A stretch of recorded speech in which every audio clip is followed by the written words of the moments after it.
Hello, and welcome to another episode of TacoBytes, your daily bite of Degen, episode number 497. 3 to go till we get to that 500. That means we have 3 days till the 1st. Oh man, it is the 29th. We have a lot of fun stuff. I'm feeling a little hooligan-y-ish. So much so I'm making up words. That is why I'm wearing a beanie right now. This is the only beanie I had. I have bucket hats. I have a lot of bucket hats. But this is the only beanie I have. And it is a good, strong beanie. Actually, I think somewhere I might have a base beanie. I'll have to find that. A gift from Mr. Jesse Pollock himself. I like it. So, man, there's been a lot of stuff on the news today. Well, not really. Maybe because it's Christmas time.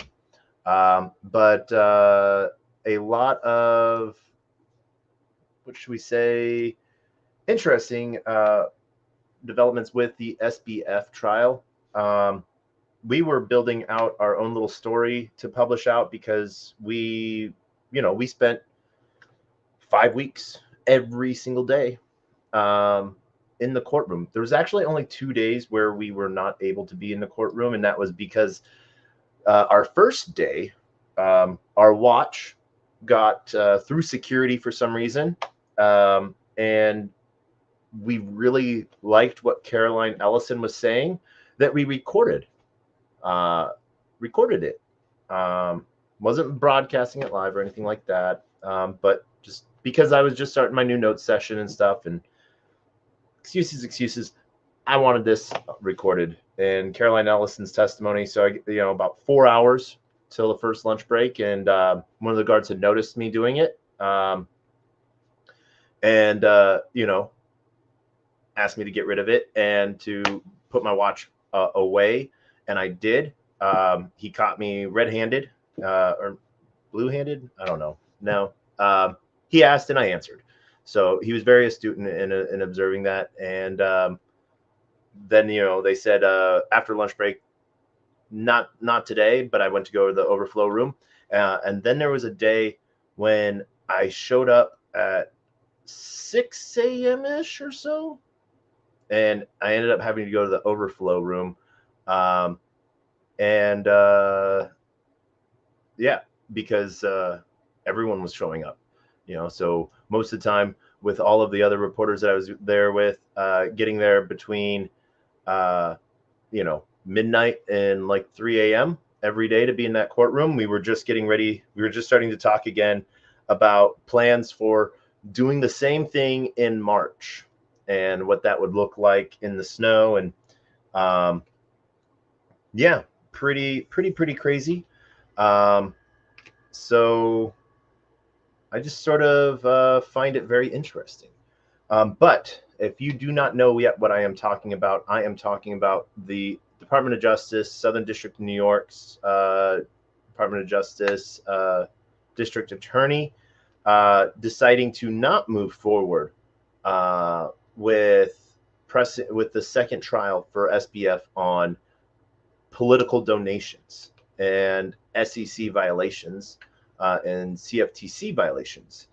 They didn't mention the SEC violations and the CFTC violations. They just simply said political campaign contributions.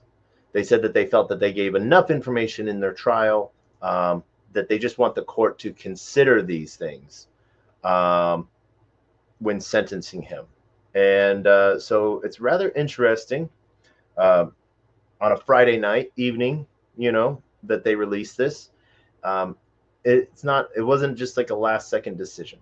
This stuff is planned, and what a lot of people feel is that it was done to sort of hide the truth behind that, or follow the sort of the money lines, I guess you could say. Now, people are wondering, what SBF documents do I have? I don't have anything you couldn't get. I don't think. But what I do have is I do have it all. I got it directly from the courts. You know, reporting on this did allow me to get direct access to all of the transcripts and all of the evidence presented, as well as evidence not presented. And so, yeah, that is sort of what we are going over through today. We're going to make a very long tweet post if I can find the twits, you know. There we go. I'll pull that out, put this over here. Yeah.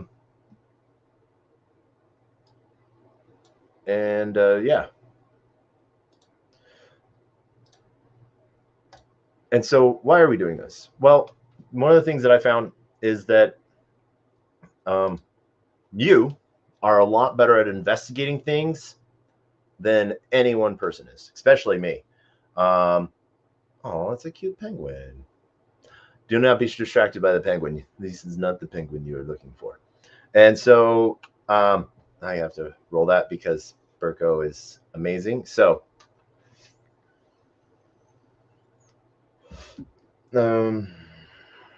okay.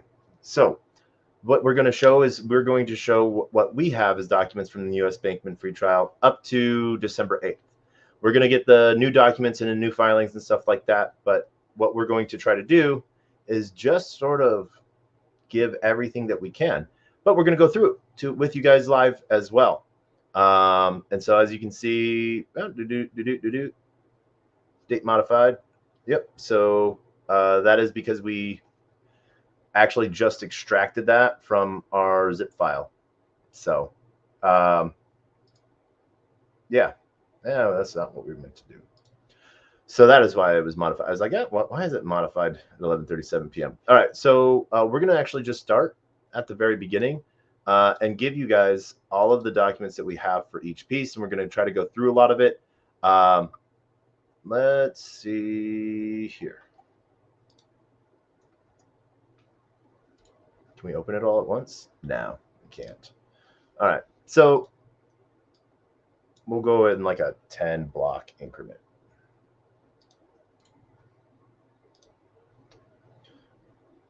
And we're going to keep track of that so we know what we've talked about and what we haven't. Because I want you guys to know where we're at with everything and follow along later on. Yeah. And what we're going to do is we're also going to go take those 12 documents. Oh, I guess I can only do one at a time. No, I cannot do any. What can I do here? I think I can make a Google Drive and just share the Google Drive. Throw it all in the Google Drive. So let's do that.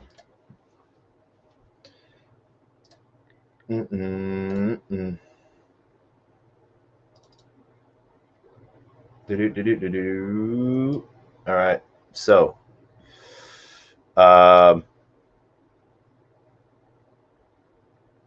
let's see here. New folder, SBF trial documents.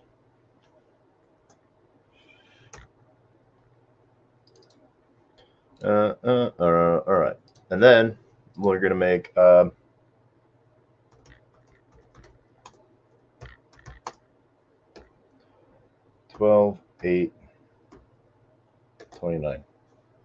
That is not the date. That is the date. So, yeah, that's what we're going to do. Then we are going to have to reopen. We're going to go through this. So let's bring this over. And we need this file again. All right. So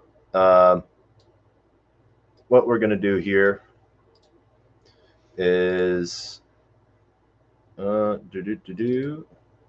Cool. So we're going to find that. We're going to go open that in Google and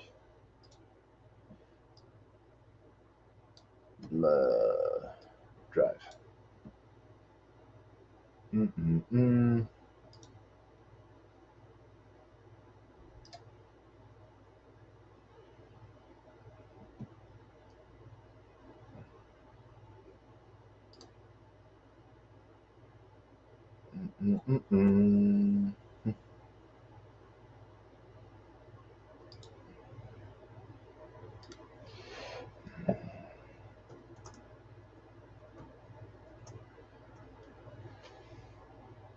All right. Cool. So yeah. And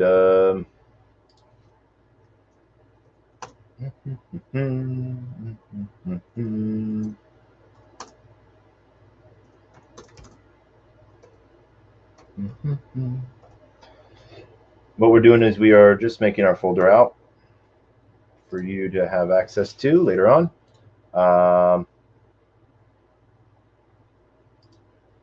And let's see here. Restricted.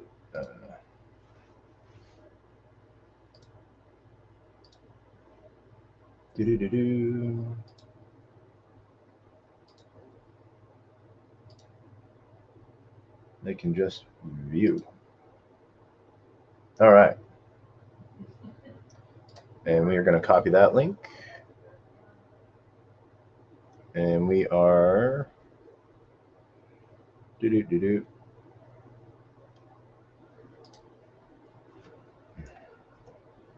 put that there.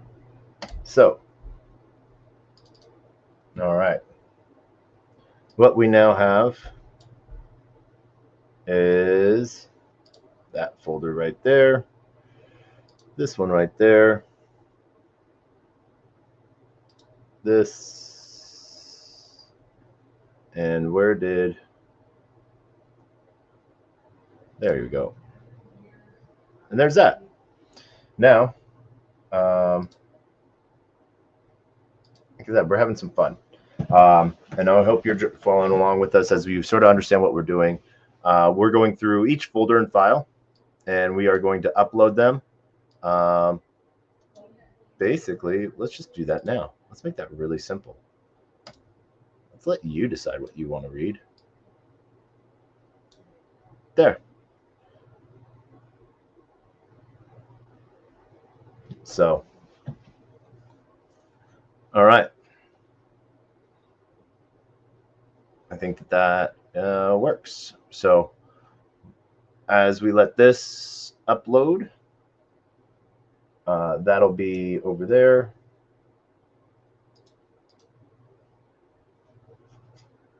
And there we go. So, no, that's not important anymore. What we have here is next our documents that we're going to be going over. So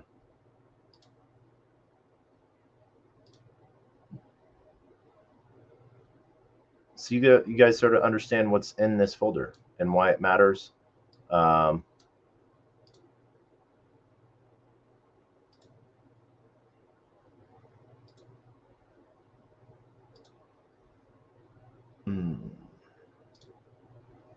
right.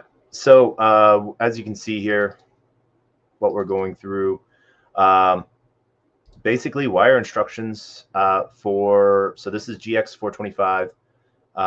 This is where they're sort of breaking down what it was like for an individual onboarding, or this is exhibit 568. This is an individual, what they're seeing when they're onboarding into FTX, and that they were where they were sending money to North Dimension, about funding their accounts, how they would withdraw via True TUSD, USD Coin, Paxos, that you could then withdraw via wire transfers as well.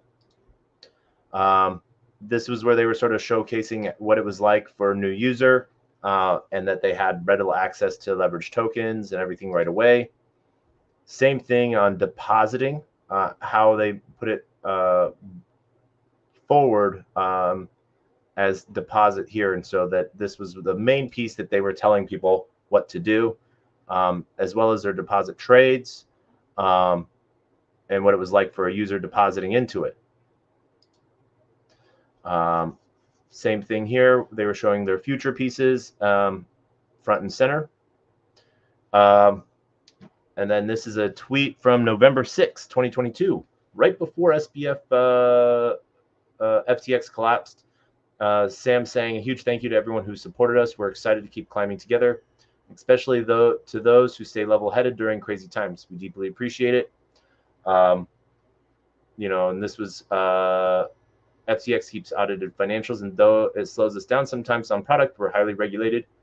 SBF, you know, in quoting Caroline's tweet, a few notes on the balance sheet info that has been circulating recently. That specific balance sheet is for a subset of our corporate entities. We have 10 billion of assets that aren't reflected there. You know, SBF talking about they've already processed billions of dollars of deposits, withdrawals today. We'll keep going. Taking up anti-spam checks to process more. Sorry if you got those. We're hitting node rate capacity. We'll keep going. Also, tons of USD stablecoin conversions going on. And in the end, you should do what you want and trade where you want. We're grateful to those who stay, and when this blows over, we'll welcome everyone else back. As always, a huge thank you to our supporters and to everyone else as well. As long as they keep building and keep moving the industry forward, we'll keep building too. So Sam's trying to make himself sound like he's a good guy. More on history deposits and withdrawals of them requesting on 11/8, 11/11, talking about how withdrawals were ongoing almost over an hour later and for several days. Market prices and everything like that, as we can see, Bitcoin was back at it was at 35,882. You know, Solana was at $81. This was when the judge was sort of explaining what a click wrap agreement is. Every time you click that little box, whether you read the terms of services or not, you are agreeing to them. So trying to use, well, I didn't see them is actually not an excuse or an argument. It is the fact that you take the physical effort to click a box. Because if we're not going off of your honesty, then whose honesty are we going off of? So it's one of those things to where that is a binding agreement before being able to create an account. Next up, what we have, we stopped off 865, 863. Yep.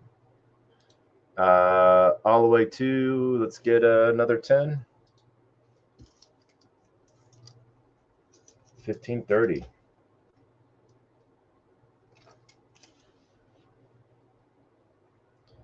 All right. Oh.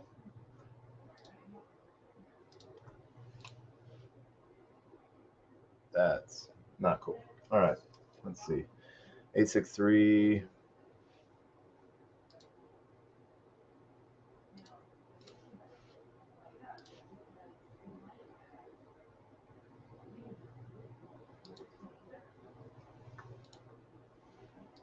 All right.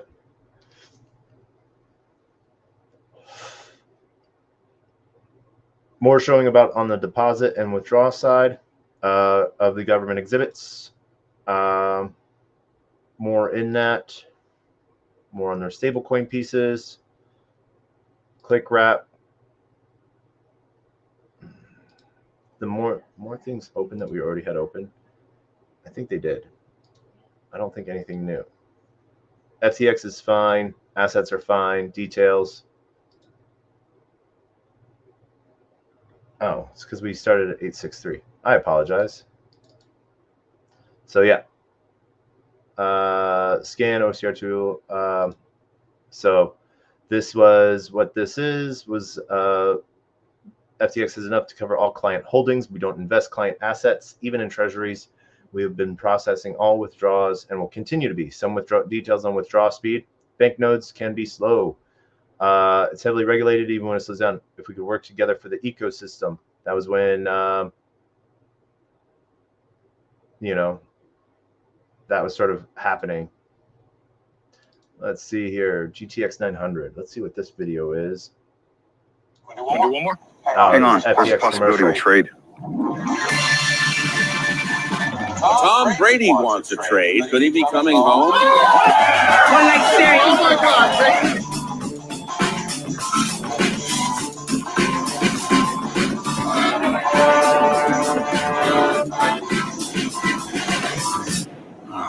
Yeah, trade. We're telling everyone.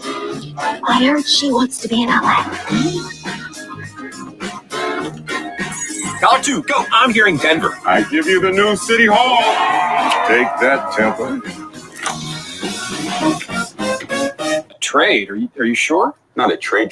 I'm trading crypto. FTX is the safest and easiest way to buy and sell crypto. It's the best way to get in the game. He's trading crypto. Oh. Hey, y'all. It's not coming. Not coming. All right. Yeah, that was interesting. Not really.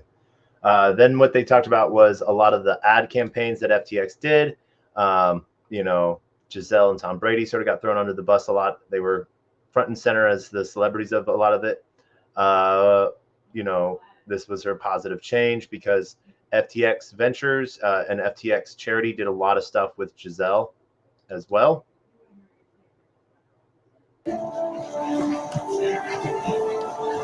I call it the wheel. I don't think so. Larry This David's is a also miss. the hard. Brother David, behold the fork. I got dead forks right here, baby. A toilet? We're not animals. We go outside like humans. Hancock. No king. The people shall have the right to vote. Even the stupid ones? Yes. Listen, can I be honest with you? It stinks. Nobody's going to the moon ever. Why not? It's far. It's too far. It's far. 富ないわ。とても見るべきです。バカか。出ていけ。簡単に書いてもいいだぞ。簡単に。 Like I was saying, it's FTX. It's a safe and easy way to get into crypto. I don't think so. And I'm never wrong about this stuff. Never. Maybe this is a time that Larry didn't miss, you know? So that's sort of a fun piece there. I remember that commercial. I think it launched during the Super Bowl.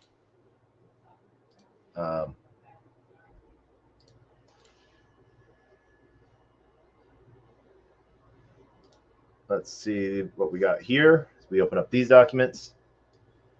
This is where they're sort of showcasing FTX offices as well as the Bermuda compound, Orchid 6. This is where the nine people were living.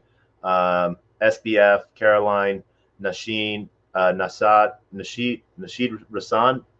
Oh my gosh. Nishad Singh, his girlfriend, Cam Wet, and a few other people as well. This was the pictures the government was showing of that building there and this marina location, and what they were sort of going through as they were living there. Also showcasing as Sam was trying to say he was the front of the company, you know, but then he didn't know a lot of stuff about it. Showcased where Sam sort of countered that, you know, even saying like he doesn't remember meeting Bill Clinton. And, you know, then the government would show pictures of him sitting right next to Bill Clinton. When they were talking about the opulence of Orchid 6, you know, they showed a lot of the pictures that Sam had taken and sent to others as well about Orchid 6 and what it was like for everyone living there. So these are in there as well. And let's see here, next batch. And remember, all of these documents are going to be in this folder that you're going to be able to, that you'll have access to. One of the things that I want a little bit is there's documents in there that we'll get to I want to just sort of go through all of this for the simple fact that you guys can sort of see what this is like. Something I might miss, but as the government went through a lot of this, and some of it they presented, some of it didn't, but they submitted all of it. And it's interesting because with the government choosing to, they might be withdrawing some of the evidence that they presented. And, you know, call me tinfoil hattie. I am wearing a beanie. So, but this is just sort of my thoughts on, you know, let's go through all of it. And so you guys can see it because you guys might not have gotten to, but this is what all of the documents from the SBF trial and government exhibits were. And so you can sort of see how they were living at Orchid 6 and what the government sort of showcased as, you know, their lifestyle piece, but then also knowing that they were using consumer funds. And, you know, I think someone pointed it out really well that it just seems like now it is everyone's way to sort of bleed the consumer dry. So that is the last thing I'm really wishing people didn't forget about was the consumer. And, you know, the fact that they're looking at repaying people at the price of crypto that they had when FTX collapsed, rather than giving them their token. And see, this is a what's the word I'm thinking of? It's a two-edged sword. One, at the time of FTX's collapse, they're sort of rolling back a little bit. So before, excuse me. Oh, excuse me very much. They're giving people the money. So Bitcoin was at 35,000 at that time. They're not giving people one Bitcoin if they had a Bitcoin. They are giving them 35,000. That will not buy them one Bitcoin today because Bitcoin is up to like 42. I think Bitcoin was rolling back like I sort of suggested it might. So let me go check, as I haven't really looked at prices today. Bitcoin's at, it just dropped from 42 to 41. Now it's back up into 42. I actually said that it was going to go back to 41. So I might look at where market sentiment was yesterday with APAC, with Asia, if they were on a buying trend. And based off today's U.S. sell-off, they might be following suit as soon as Asia wakes up. They might continue with a sell-off, or they might want to be trying to buy U.S. losses. So I'm going to look at that before making any positions to start trading. But this is an ample time to make money or get wrecked. I hate telling it to you like that, but you know, that is sort of how it is. Buying and holding never hurts. Leverage trading is what can get you into a lot of trouble. So please be careful, mind your margin. And yeah. As we continue, we're going through some of the other pictures that they were showcasing of Orchid 6. And this actually that's their main pool. So as you can tell, they were on the main floor. This is where Nishad said that he talked with SBF and where Nishad learned that consumer funds were being used. And then not like the next day, but 13 days later, Nishad used $3.1 million of consumer funds. Now that he knew, he said he knew without a doubt that consumer funds were being used. He knew he used $3.1 million of consumer funds to buy a house in Washington for him and his friends. He then said he did a charitable act and that the house, that he gave the house up, meaning, you know, that was the nice way of saying possessed, you know, and handed over to authorities. You know, so he didn't do anything nice. But sort of showcasing what this looked like at night, during the day, lighting aspects. As they continued, the government was sort of showing what the opulence was of the place. It's a beautiful place. Do not get me wrong. You know, I would love to have lived there. I was not cool enough. Money is changing. But the way we're thinking about it is changing. And the world is changing with it. There's a new kind of financial system designed for the digital age. It's called cryptocurrency. It can be a bit confusing, so let's explore what it really is. It's digital money, which means that you don't need traditional financial companies to use it. It moves fluidly in a streamlined system with checks and balances called the blockchain. We'll get to that in a minute. There are different kinds. You may have heard of Bitcoin or maybe Solana. These digital assets can be used to buy, trade, sell, pay, and invest. And they're transferred between users without the need for a central authority. Transactions are instant and reconciled immediately, without many of the delays of traditional systems. In rural communities, small business owners can easily use digital assets to help run their businesses. Entrepreneurs can receive payments instantly. Instead of checks, restaurant workers can be paid with digital assets that are available right away. Artists can create wealth by connecting directly with their audiences. And people in developing countries with greater barriers to banking can access new financial opportunities. It's a more inclusive pathway to wealth, and a lot of people are already using it. So, how does it work? Through an innovative database called a blockchain. Blockchain is a breakthrough that is transforming not only finance, but intellectual. All right, there's 3 more minutes of that. That's a good commercial. I gotta, that was one of their intro educational videos, and so I gotta give it to them that they did do a good job on that. I might actually go and edit that and put that out as like a 101 video. Thank you, FTX. I don't think I will have to worry about any copyright claims. Who knows? Maybe I will, but maybe I'll put some JPEGs in it. But it was super funny that the 2 tokens that they mentioned is Bitcoin and Solana.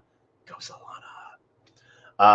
But at the same time, another picture of SBF talking at on the beach. As he was saying that he didn't give a lot of talks. So that is file 10.4 that is in that folder. You'll have full access to that as well. This is when we get into some of the good stuff, the Gucci stuff. Let's see here. Let's see how much of this we can open at once. No.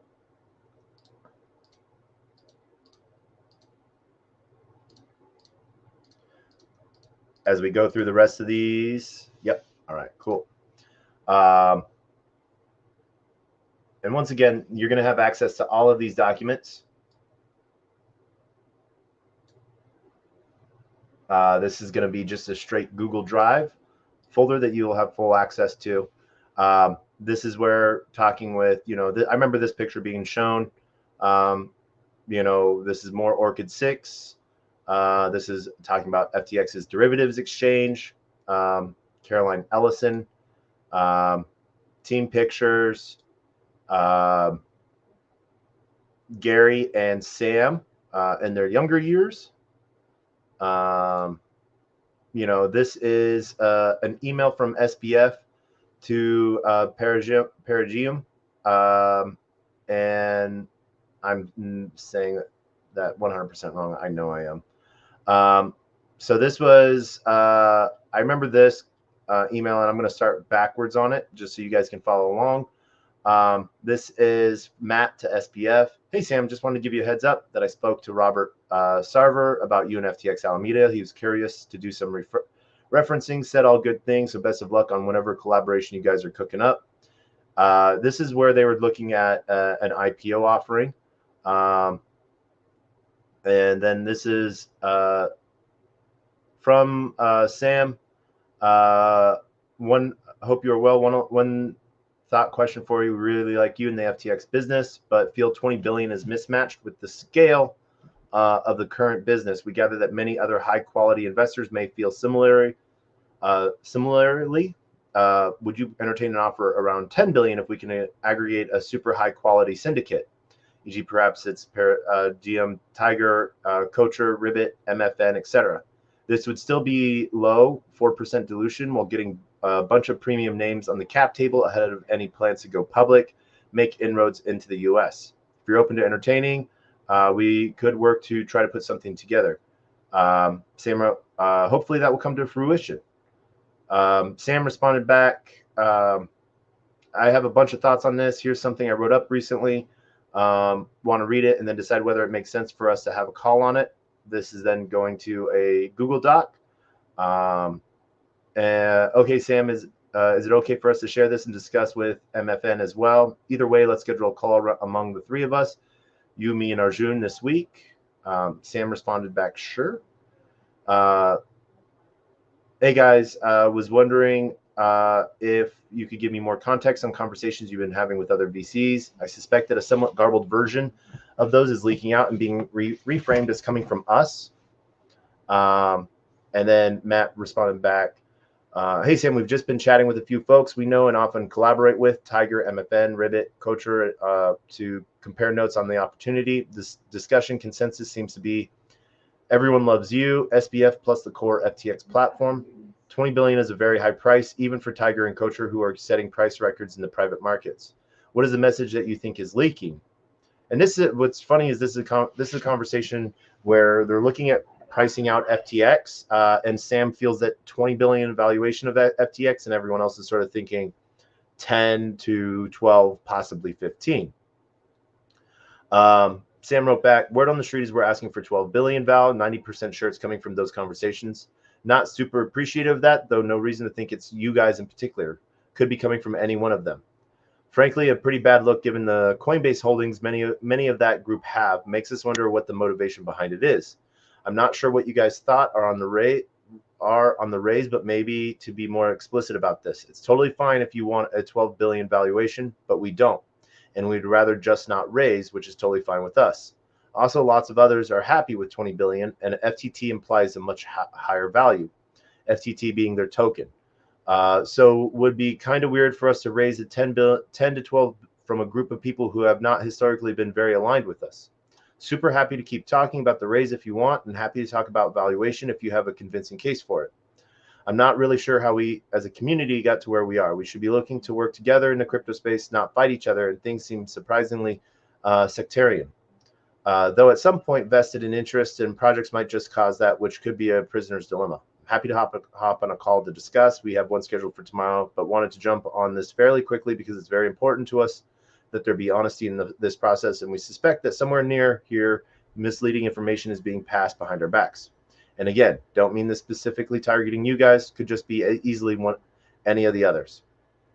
Back from Matt. Hi, Sam. Happy to talk through it. We have never thought about 12 as a number, much less talked about that number with anyone.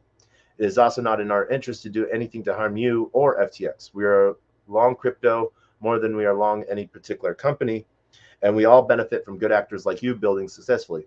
I would be surprised if this chatter is coming from us or anyone we associate with. This is not how high-quality venture growth investors behave. SBF responded, got it. Hearing a lot of inconsistent things here between you, the others, and the third-hand sources about it. Happy to chat about it.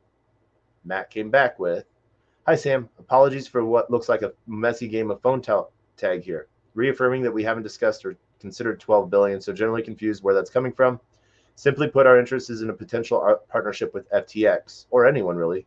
Comes from optimism about the long-term potential of the business and the positive impact it can have. In the interest of transparency, we are, of course, impressed by the scale you've accomplished so quickly, but we do have some concerns briefly outlined below. Governance.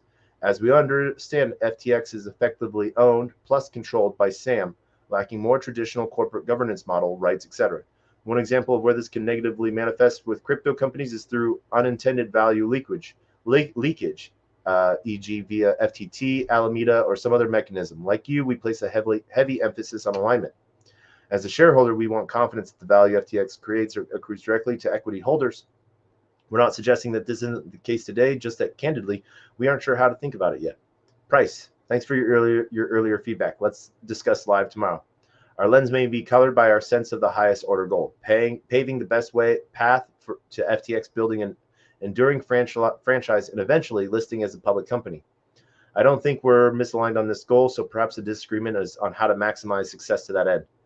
In any case, appreciate your patience. Look forward to discussing in higher resolution tomorrow. Sam wrote back, sounds good. And then on the 24th, respond back, hey guys, updated numbers attached. And there's a Google Drive attached. Thanks, and definitely apologize for being a bit intentionally difficult to interface with on the call. By the way, a new file attached one more day and fixes a column labeling issue. Same overall, but 2 revenue source labels got swapped. Indicative and super confidential. This is not finalized yet, but it is roughly what that we anticipate sending out very soon. Request access. Note that some of the information there is a few days old. So more. This is then FTX's March 2021 pitch deck and what they're looking at 2020 versus 2019. This is what they're using for their valuation pieces, their compliance framework. Who the team is: Gary Wang, Nishad Singh, Dan Friedberg, SBF, Ramik Aura as well. This shows the breakdown of Alameda Research. DocuSign, Sam owning 90%, and Gary owning 10%. And then Alameda Research LLC owning 100% of Alameda Research Ltd.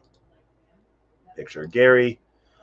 Office setups. I will be honest, I am really jealous of these computer setups. I really would love a 6-monitor setup just like this. Yeah, I really would. This is a Signal chat message, but this is talking about the price of Orchid 6 between the 11 people that are there in that chat. And what it basically says is that someone was like, I don't feel possible paying $15,000 a month in rent. And this is per person, mind you, was what that they were thinking they were going to be doing. And this is basically where then Sam says, I totally assumed that basically Alameda would just be paying for it. So no person would be paying for it, just Alameda Research, i.e. with consumer funds. So that's that piece there. So that's where that 30 million went. Let's see here. Next up, we have some sound bites. As we go through these are FTX commercials. We're going to not go through the commercials and IB bits, but these are all in the Google Drive as well. Yeah, nothing cool. Nothing interesting, but so now so the trade goes away, but now you've got a bunch of money and you've got a bunch of smart people, and you've got Alameda Research, who I heard this funny story. Someone told me that the name Alameda Research is because you needed a bank license, and research is like the most safe thing that you can get. Yeah, exactly. Right, like we knew banks were going to shut us down because before Silvergate didn't exist, Signature, there were not yet U.S. banks that were happy with crypto. Instead, there are just a lot that did not want to have to fucking think about it. Yeah. And we just knew that was going to be a thing. And that if we named our company like Shitcoin Day Traders Inc., like they'd probably just reject us for the bank account. Or if the teller would accept this, they don't care. But I mean, compliance just have a field day with that. But I mean, no one doesn't like research. Totally. Everyone loves research. Yeah, that was a bit there why they named Alameda Research Alameda Research. Because Sam, during the trial, said he didn't know why they named it Alameda Research. This piece is one of their spreadsheets of their quarterly reviews. This is the document that he sent to investors of their Blockfolio daily revenue, their daily signups, and what their numbers looked like, what their fee rates looked like, and how much they were earning in that, as well as their daily active user uptakes. And showcasing what that looked like. What they then showed up their buy burn of FTT token, what their net profit was per quarter, per month, and what their estimated net profit would be as well. So they went into some interesting document pieces. You'll find this in that folder as well. 10.6 folder. We have here. And just to the comments in YouTube, the reason why we're going through this is because of the Department of Justice recent meeting, like not even 12 hours ago, stating that they are not going to be proceeding with their second trial against Sam Bankman-Fried on political charges, and they're going to, political campaign donations. What's really cool is we have some of those documents, so we want to make sure you can have them, so you can see where they went, and you can do your own research and find out, because you, internet, are so much better at this than any one person. And so I really would love to know what you find out of these documents. But we're going through these for the simple fact that not everyone has gotten to see these. Not everyone got to go to the trial. And I was able to do that. And so by getting my hands on these, I really wanted to make sure that other people could get their hands on these as well. This is one of their hashtag organization group chats who was in that. This is where they then went through the code of FTX. As you can see right here, add allowed negative to account right there. That was the code that Nishad Singh wrote that allowed Alameda to go negative and then pull from consumer funds in any of its positions. And so this is what we saw directly hardlined into FTX commits. This here is a letter, just over a year ago, December 18th, 2022. Dear Mr. Graff and Mr. Miller, on the understanding specified below, the Office of the United States Attorney for the Southern District of New York will accept a guilty plea from Gary Wang to the above referenced superseding information.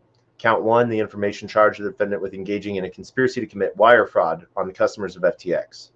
Count 2 of the information charged the defendant with wire fraud on customers of FTX and aiding and abetting the same. Count 3, information charges the defendant with conspiracy to commit commodities fraud. Count 4 of the information charges the defendant with conspiracy to commit securities fraud, and total of 50 years imprisonment for counts 1, 2, 3, and 4. The defendant agrees to waive any defense related to venue with respect to 1 through 4 of the information. The defendant shall make restitution the amount to be specified to the court in accordance. This amount shall be paid according to a plan established by the court.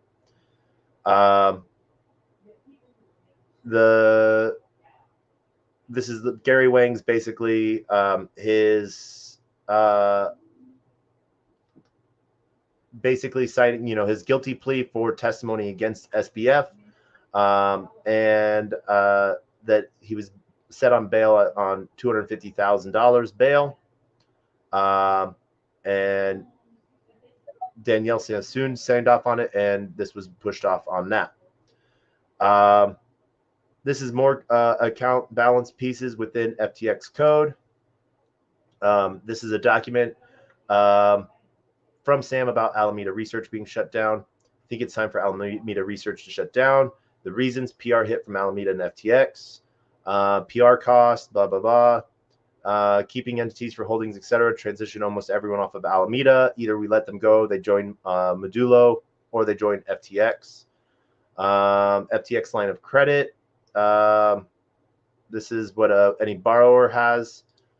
Allow negative or encourage trades, transfer use of rights. This is added insurance fund that doesn't allow any clawbacks. So allow clawbacks, wouldn't allow clawbacks from the Alameda account for being negative. Caroline, looks like my account on wireless table 1 passed, got suspended. Any chance I could get that re-enabled? And then Tim, can someone please confirm that all trading on all exchanges is turned off? I just saw a message on Slack suggesting that people were still trading CHZ. And this was about liquidating accounts as well, committed by Gary Wang.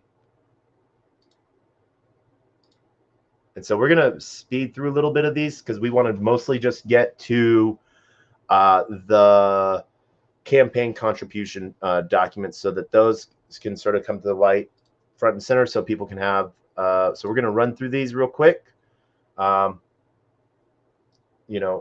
on video, but you're going to have access to all of these as they will be in the Google Drive. FTX support updates, code updates.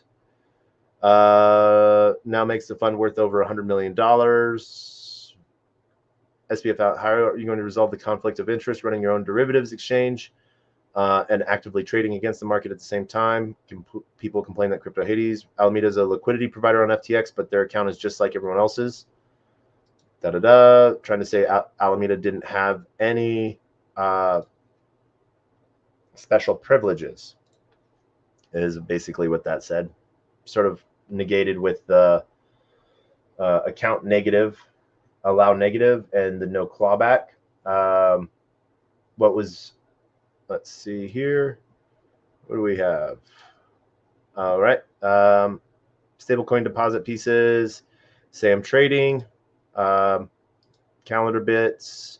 So this is really hilarious. The government had to submit a calendar that they could then use. This is a weird thing with evidence. They had to submit and get approved a calendar so that they could use a calendar to actively go back and show different dates. It was a very weird piece, and that the fact that you have to do that is sort of hilarious. This goes back showing people's usernames and their account statuses. We have here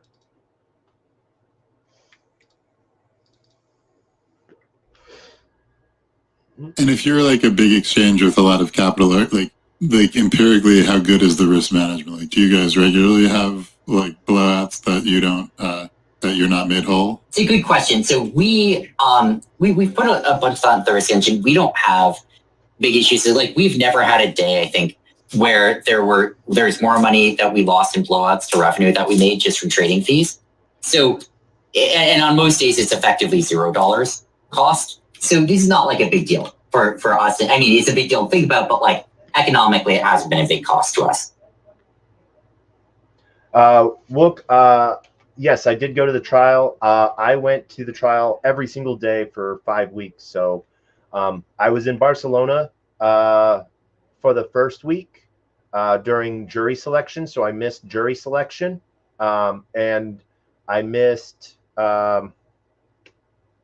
whose testimony did I miss?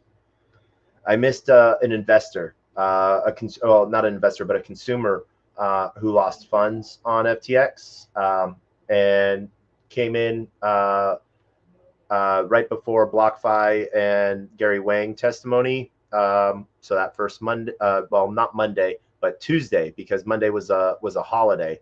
I actually went to court that Monday, not knowing it was, not remembering it was a holiday, because I just gotten back from Barcelona, and so I was jet lagged, and I just knew that everyone was showing up early, so I got there at 5 o'clock in the morning. No one was there. I thought I was first.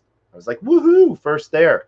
But then one of the guards that I became friends with let me know that, you know, there was, you know, so I was there for a total of maybe like 15 minutes. Then I smoked my morning cigar, and then I went on my way back home. But set the stage for being early there the next day, now that I knew the route to get there. So that is folder 10.6. That is in there for people to go through. Let's see here. We're going to go through all of these documents, and then we'll go through the Word documents.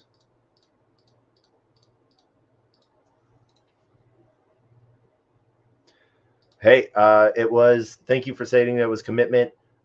It was one of those things to where being in the courtroom for this felt really important to me, for the simple fact that, you know, this was sort of the trial of the century in a way, as to the aspect that, you know, FTX, though I didn't like FTX because I didn't like Alameda Research, so I didn't use FTX. I thought SBF and what he was doing was really putting crypto on the map, and you know, it was like the Trojan horse of Trojan horses. And so I felt that it was really important, and people had direct access. So I streamed every day during lunch what happened in court the first half of the morning, and then at the end of court each day, I then streamed live what happened. Funny side note, on one of the days that I was streaming after the end of court, I got a cameo from Robert De Niro walking through the back of my scene because Robert De Niro was in court. And then the next morning, I actually met Robert De Niro in the breakfast cafeteria as he was walking to his attorney's table, and said got to say hello and get a hi back.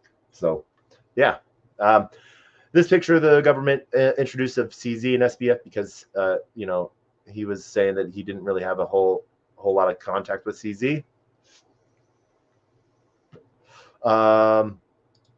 VC, the stipulations regarding records authenticity. Exhibits set forth below consist of true correct copies. This is the attachment of the GX. This is basically, so S2003 is a list of all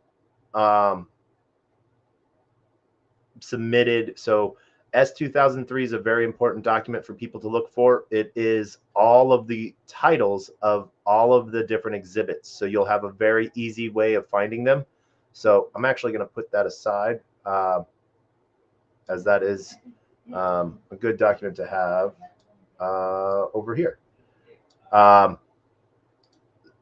As I don't want to forget about that. So this is there's group chats. As they're in Signal, someone was actually taking pictures of their group chat. And this is sort of, we actually saw what this all was. These notes, I have a lot. Borrowing, so this is where they showcase borrowing from FTX hot wallet, $1 billion worth of SOL, $1 billion worth of ETH, $600 million worth of USDT, $600 million worth of BTC, $10 billion of USD, $750 million of Australian dollars, $250 million worth of BRL, Brazil's real. I forget yeah. Better email system, adding stuff to Wiki. Most crypto down 50%. Our venture investments down 100%. FTT, SOL, SRM down 75%. So this is a 10th percentile scenario. Worst case scenario, this is what they were looking at, what they were running predictions of what they might and how they might solve that. Please see attached request for attendance. This was so when SBF and Gary were in the Bahamas, the SBV, Securities Commission of the Bahamas. This what they were sort of showcasing was how like backwards some of the stuff was. This email was sent at 3:26 p.m., but they were already in the Bahamas office of the SCV from like 11 a.m. So they put documents behind what they were doing so that, you know, that they had time that they were to be there at 2 o'clock, and they'd been there from 11. So they were covering their bases. SVB was putting out their official documents. Their official documents were behind their actual meetings with people. This is Victor Zhu and Caroline Ellison. Sorry if I was being cagey about the FTT convo. FTT price is definitely something SBF's gotten upset at me for talking too publicly about before, so I was feeling stressed out about that, struggling how to respond. Obviously important to get right, though, and I think we definitely fucked up by not making it down more earlier. So, yeah. Let's go through that. And then GX36, this is the big spreadsheet of account pieces of where they were at for time periods and their breaks and how much they were down.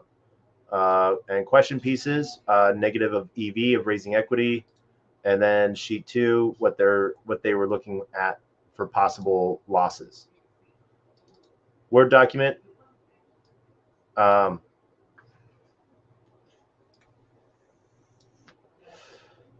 Trading has been better lately. General themes, lots of activity in altcoins. Specific step-in team selling us 100 million GMT tokens. Came from Terrence, chatting with them at conference. Got short 8 before the land drop. Sold mob into Binance listing. General decent trading around crashes, liquidations. Putting on sold deltas around downtime. Putting a lot of effort into managing market making closely. I've been managing a lot more actively, weekly meetings, Slack channels to discuss proposals before we send them out and track feedback requests from projects. Been digging into details with Gabby and Diana a lot. I think things are going better. Resolved drama with looks, skirt, and Nuck. Been improving a bunch of stuff in response to feedback. We've unfortunately didn't get Project Galaxy. Takeaways, bid higher strikes, work on Chinese language networking relationship buildings. Personnel, cautiously optimistic about Taché, getting her more involved in Alameda stuff, etc. Planning to fire Steven this week. Emma is coming to Bahamas this week. Want to be more connected to crypto projects and aware of crypto news. Feel like most of our good trading has been related to that. Setting up regular chats with the venture team. Feel like there's a lot of good half-baked ideas for trading projects and maybe need to follow through with execution a bit more. Should probably be better at managing now that I don't have insane number of reports. Worries, office location, Asia hours coverage has been tough. Should people go to Hong Kong, Singapore, Dubai, stay here? Note a bunch of offices planning to be in California for a month this summer. Nate, burnout doesn't seem to be improving. Both actual leverage and presenting on our balance sheet. So there are side notes. Sam asking, nice. How are they doing? Diana is super proactive and enthusiastic, smart, definitely still learning and misses a lot of stuff. Trying to get her to be more careful and run more stuff by me. Gabby, ton of potential. Smart, good at wide range of things. Gave her some feedback on it. Nice. Permanently temporary, I think. Also maybe Ma. That's David Ma. We're going to talk about David Ma more because he was very pivotal in the $150 million bribe being paid to Chinese government officials. One of the things that we're hoping to get to is the wallet address that David Ma provided as well. Paperbird, FTX equity on the balance sheet. And that is folder 1010. Let's see here. Nope, that's not what I want. I want this.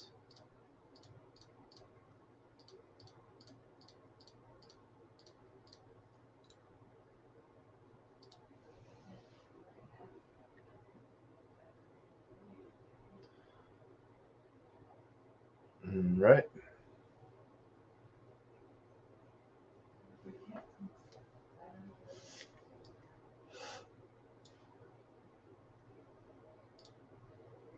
All right. So government, more notes from Sam, balance sheet pieces, Jump Crypto. These were people that they thought that they could get funding from around current proposal processes, and who they could, including Justin Sun, OKXE, Silver Lake, work priorities, hedging, setting more, fixing up our up shit, getting more loans, testing FTX US stocks, looking into Willie because Akum deposes.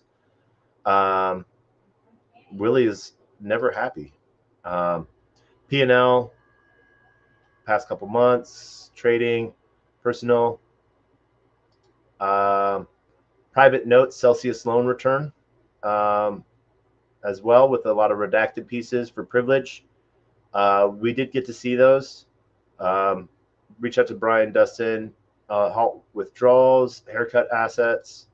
Right now, I'm guessing we have something like 300 million BTC. I could also retweet. I don't know, maybe that's more suitable. For now, I retweeted. Small group chat about the death and destruction of Alameda on 11/9. This is private signal chat. This is Caroline Ellison's plea agreement with wire fraud charges as she testified against SBF. Should try and return loans that are being called. Probably not. That would put FTX customers at a disadvantage to non-FTX customers, right? Yeah, true. I sort of feel like it because it is feasible, and unlike meeting all of FTX withdrawals, and feels like it cleans things up. So they feel like cleaning things up with loans is better, that taking customer funds is not cleaning the table. How bad is it to process loan recalls in the next few hours? Which lenders can certainly do all the small ones? Cool. Yeah, BlockFi yet. Talking about BlockFi. This is Caroline talking to Ben Z. I think it's going to tweet at CZ, and we will buy it all from them at $22. Any objections? Ben Z, I can imagine that hurting might be better if the market is willing to buy for 22 rather than affiliate, but not strongly opposed. SBF, I think the main point is just to counter the PR narrative here, and Binance probably won't take us up on it. I also think FWIW that the market is likely to buy more if we tweet it, but I don't know. I'm about to tweet it. FTT will go up. Guessing it makes sense to speed up freeing up capital, seeing significant withdrawals. All right. As I said, we have a lot of documents in this one.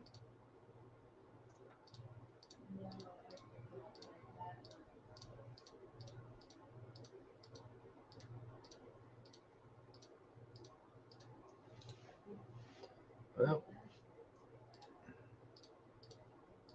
guess I tried to open too many at once.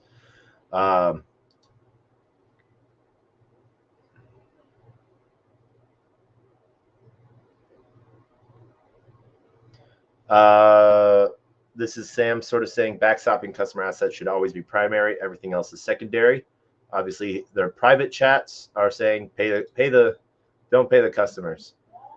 This is Caroline's tweet. CZ, if you're looking to minimize the market impact on your FTT sales, Alameda will happily buy it all from you today at $22.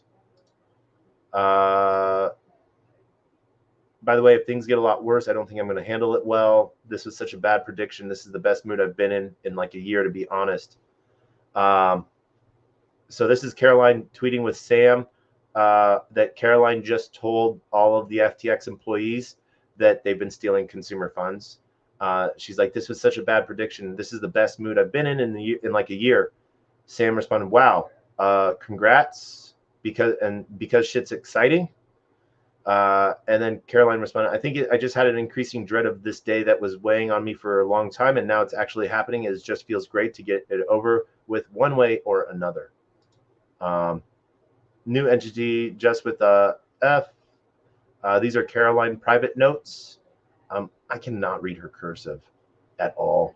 Not in the slightest. And I don't know what that doodle is. Is that like a doodle of a fox? Is that just like, I doodle like that too, but I'm trying to usually draw a shape. I don't know what she was trying to draw there. Like a mouth eating something? I don't know. But it's private, and you can sort of see she's like me. I doodle in my corners as well. So yeah.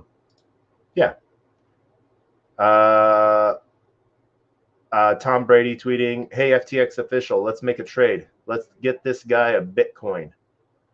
So yeah. CZ thread, as part of Binance's exit from FTX equity last year, Binance received roughly $2.1 billion USD equivalent in cash, BUSD, and FTT. Due to recent revelations that have come to light, we've decided to liquidate any remaining FTT on our books.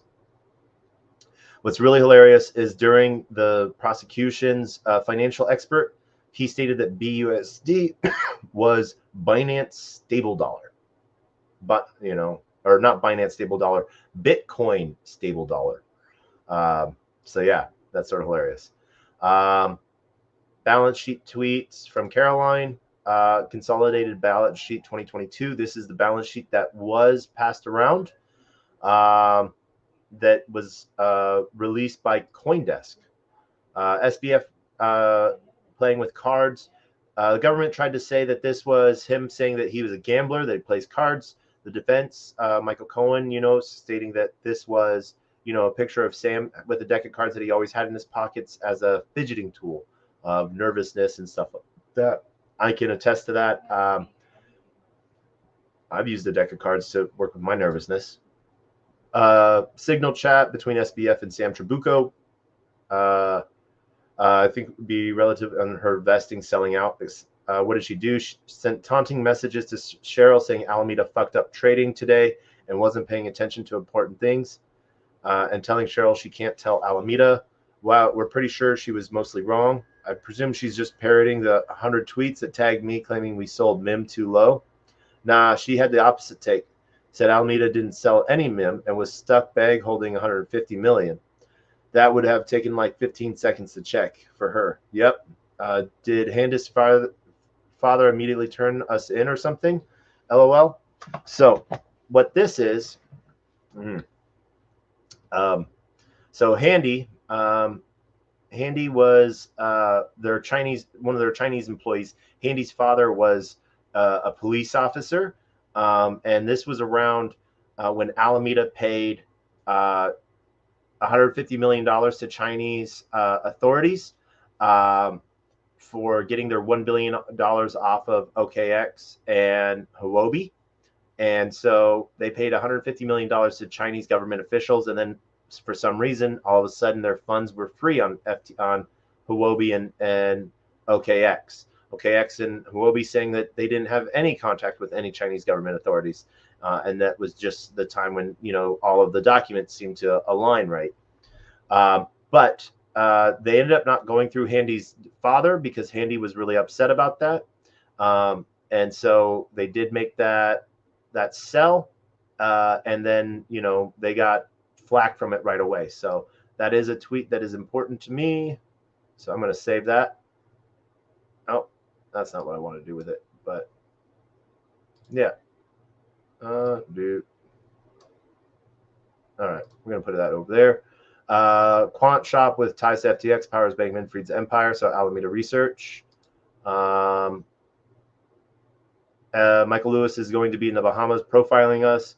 Could have him and Mike Farber profile each other, profiling us. Yep, makes sense. I feel like my instincts are going more toward under the radar, but I might just be irrationally biased. This was from Going in Infinite from Michael Lewis, his book. And that taken on that.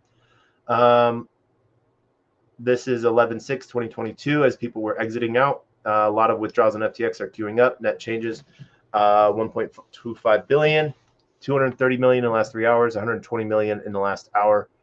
These don't sum, just giving a sense of pace. Message was deleted. Continuing so far about the 120 million an hour. Oof, we're getting really backlogged in count terms. Some of this is just FTX's processing isn't fast enough, even if it did have the funds for some wallets. What would be useful from FTX's side, Caroline? I don't think I have anything particular. How's the withdrawal rate looking? Down a bit, more like 70 million an hour. Is there more cash we could withdraw via SEN? Ryan is asking me if FTX can meet all withdrawals. What should I say? Nishad says, my guess is that it's time to reach out to CZ privately and ask for a truce. I don't see them de-escalating. Would they actually lead to them de-escalating? I kind of think it wouldn't, but I could be wrong. I'm not sure what our other options are. I agree it doesn't seem likely to. Maybe something like we can meet a ton, though it's already getting large. I don't know. Nishad says, I kind of think we need CZ's endorsement to stem the bleed, but I could be wrong. To be clear, do you think the tweet is net bad? I think number 2 makes it net bad, but I'm not up to date on the capital situation. Number 2 points fingers at all. I'm assuming that we're going to have to block withdrawals starting in a few hours at least till Monday when we can start processing some more. SBF, I think CZ's endorsement is fairly unlikely, and then SBF tweet. And so now hold on just a second as I combine these 2 documents that I need together. Oh, I'll get that back later. And then right here we have the last of our documents from this folder.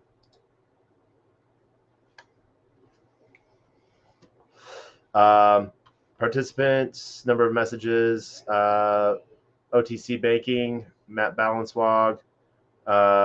Caroline talking about that there looks like we're not great lenders of ETH right now, but we can let you know if it's better tomorrow. They want to close. This was BlockFi wanting to close their loan to FTX. More conversations about loan closing. Same thing with BlockFi as well. This was where they said that they were setting messages to disappearing time at a week. So that messages, they weren't following document retention rules.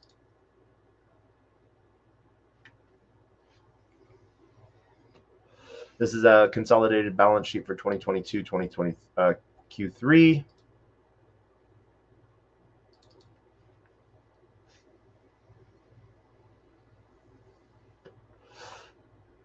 Same document, but they had to make a second one because this one was hashed. So they had to make a second government exhibit because they didn't make the columns big enough, which is, I think, is sort of funny. Nope.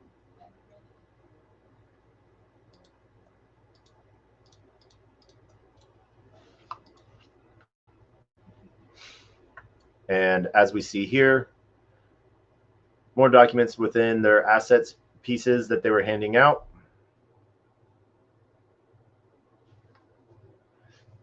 As well as their investments. And what's really hilarious is you'll see 449.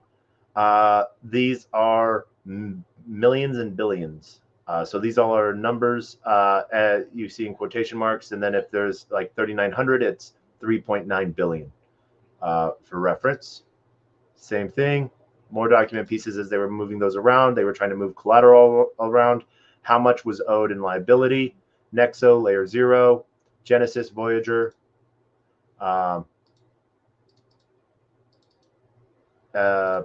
Who was lending and who was borrowing, Paperbird. These were all different companies that were owned by Sam and or Gary or Nishad. Here we can see my most hated individual at FTX, Nishad Singh, borrowing a total of $566 million and then texting Sam when everything was going down, asking if he could fix his debt and backdate a bunch of trades within FTX so that he could be plus 50 million. So steal 566 million as well as an additional 50 million, over 600 million from consumers. And he thinks that he is the victim here. Other pieces there as well, showcasing these number pieces. This document 39A.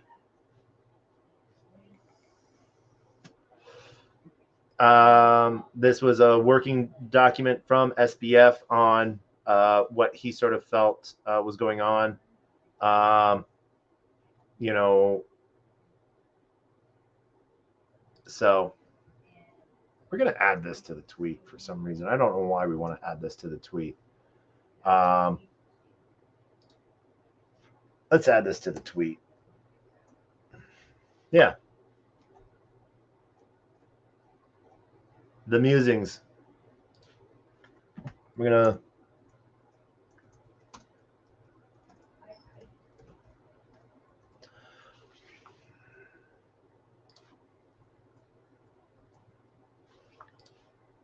there we go. And let's see. So that is 1011. 1012. More sound bites. These are all in this, but I'm actually not going to play sound bites. Like I said, I'm going to try to go through this quickly. As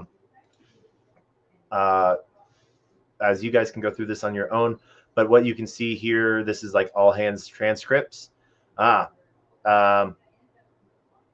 So we got it is all hands meeting. This is transcript between Drapey and Caroline as well.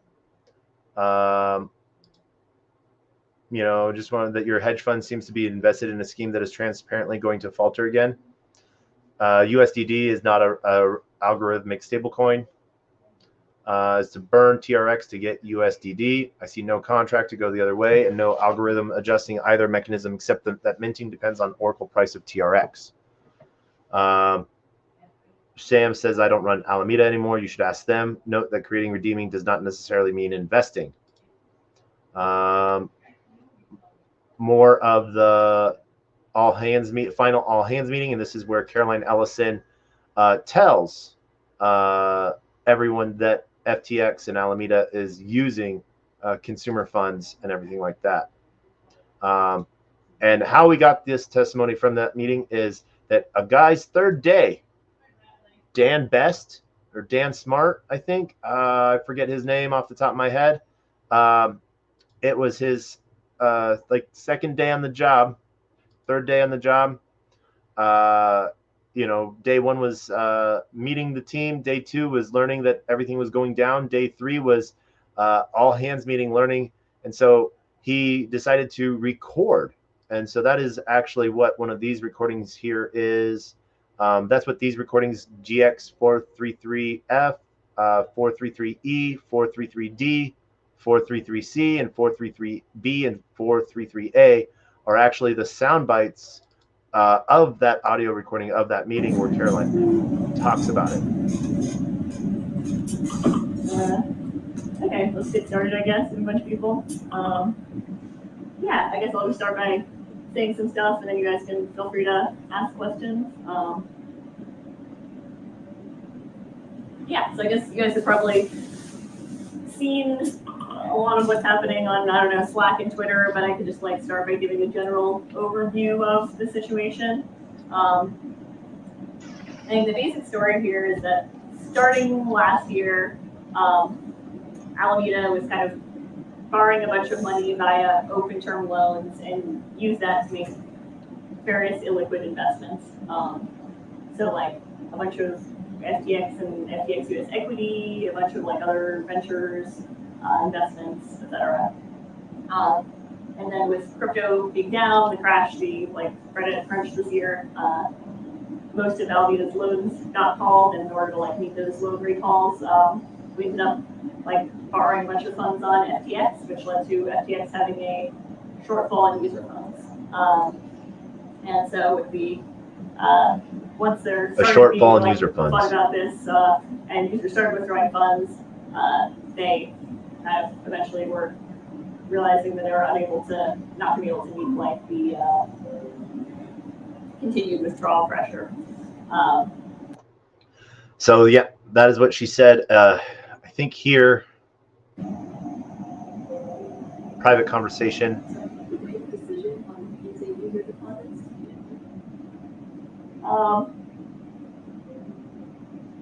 Sam, I guess.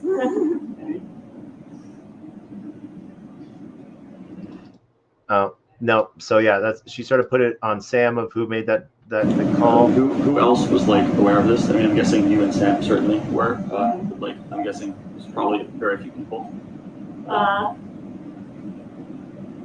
Yeah, I'm not even sure if I know exactly who was aware. I mean, I sort of feel like to some extent you could piece it together if you like looked at like Pointer or like looked at like some spreadsheets for a bit or something. So it was like sort of possible for a lot of people to be aware of it, but I guess that most people weren't. So. I mean, like more like explicitly aware, as in like told like this is what we're doing. Like, in terms of like meetings that were had, I'm sure like this wasn't just a YOLO thing, right? Like, you know. Yeah, I mean, I guess I talked about it with like Sam, Rashad, and Harry, I think. So that's where Caroline explicitly named Sam, Nishad, and Gary as knowing about this way before everyone else finding out. I actually quoted this in one of my videos and stuff. This wasn't like a YOLO thing, was it? And she was saying no, that it wasn't. You'll find that all in folder 1012. As we go through, this is GX 417 credit memo. Their counterparty open term loans, just so people know, is if I give you an open term loan, that means like, let's say I give you $100 at any time, I could call that $100 back plus interest, my interest, at any time. Fixed rate, fixed loan, term loans meant like, 3 months, 6 months, stuff like that. So right now, open term loans is what she was talking about, and that's what those were. This is a Freedom of Information Act, confidential treatment requested form. So yeah.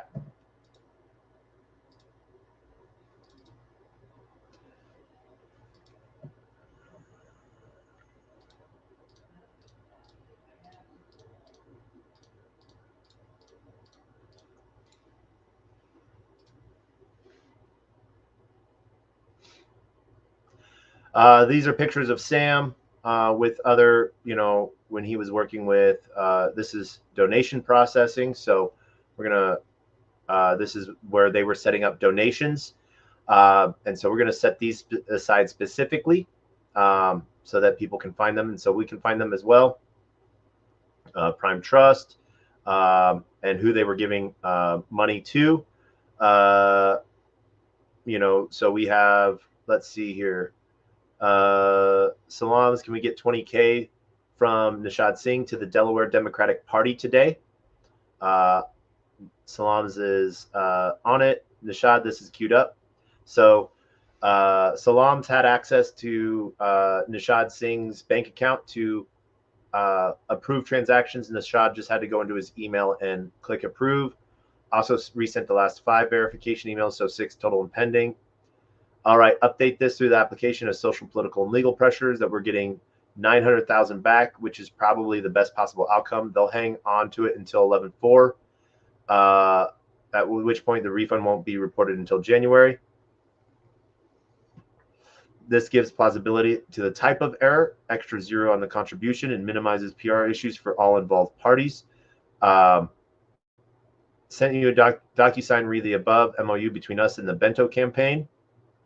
So this is a Beto, BETO campaign. Main pertinent call out is mutual non-disclosure of the matter. If they fail in their obligations, we're no longer bound by the non-disclosure. Working on it. Google Sheet sign in. Salams, could you queue up the small dollar contributions for Nishad? $117,000 and SBF $52,000 here. Keenan Lance bumping this. Apologize for this. We'll get these out this morning.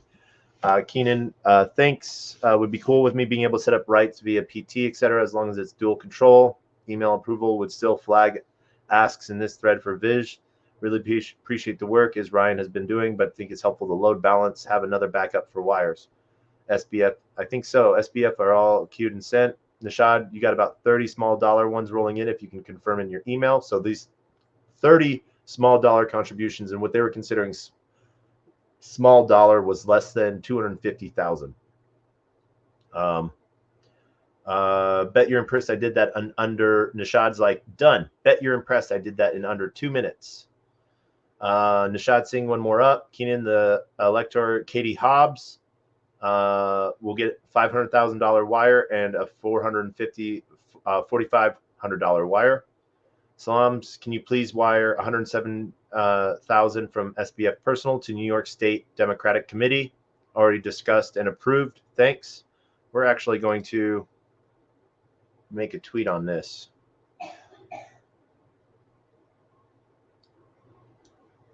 Let's see here.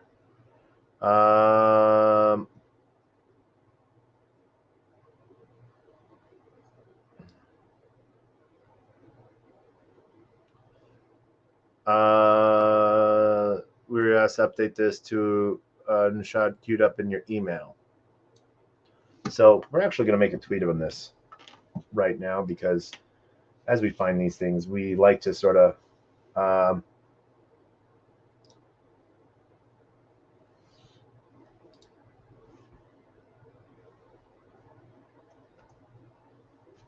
let's move this over here so you guys can see what I'm writing.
Oh, what is the Attorney General's Twitter?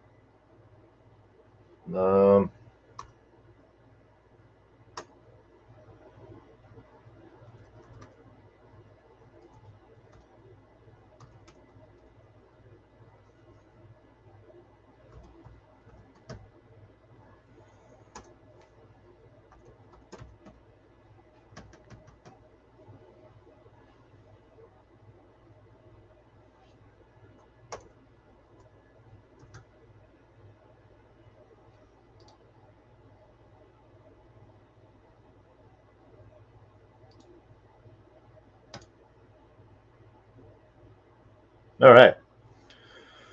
So we got that. I'm sure we'll make more tweets while we're doing this. But we're going to make note of this one. This is GX475.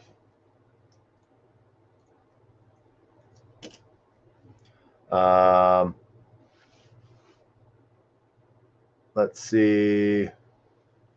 Nishad, continue. Not trying to be.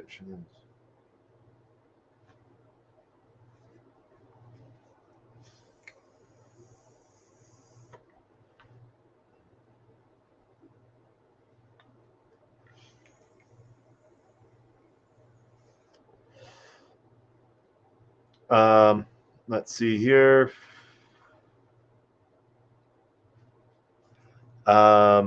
Gabe Bankman-Fried is Sam's brother, who runs GAP, which is Guardians Against the Pandemic lobbying firm.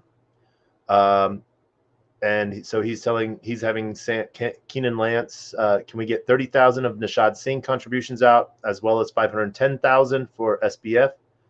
Last of Sam's DNC commitment and 500K to SMP. Also, could you confirm the 107 to New York State Dems from Nishad went out? I believe it did, but I don't see the box tick, so just want to confirm. Talk to Murray, folks. They gave us most of what we wanted, but still want to do a partial fill of $500,000 dark. So they're doing a dark donation. We're going to send the wire in 30 minutes, unless you object. Got it. Is it better than 250K lit? In general, we end up having to give more to the other side when we give publicly, so I think it costs you less in the long run to go dark. So we're going to add this.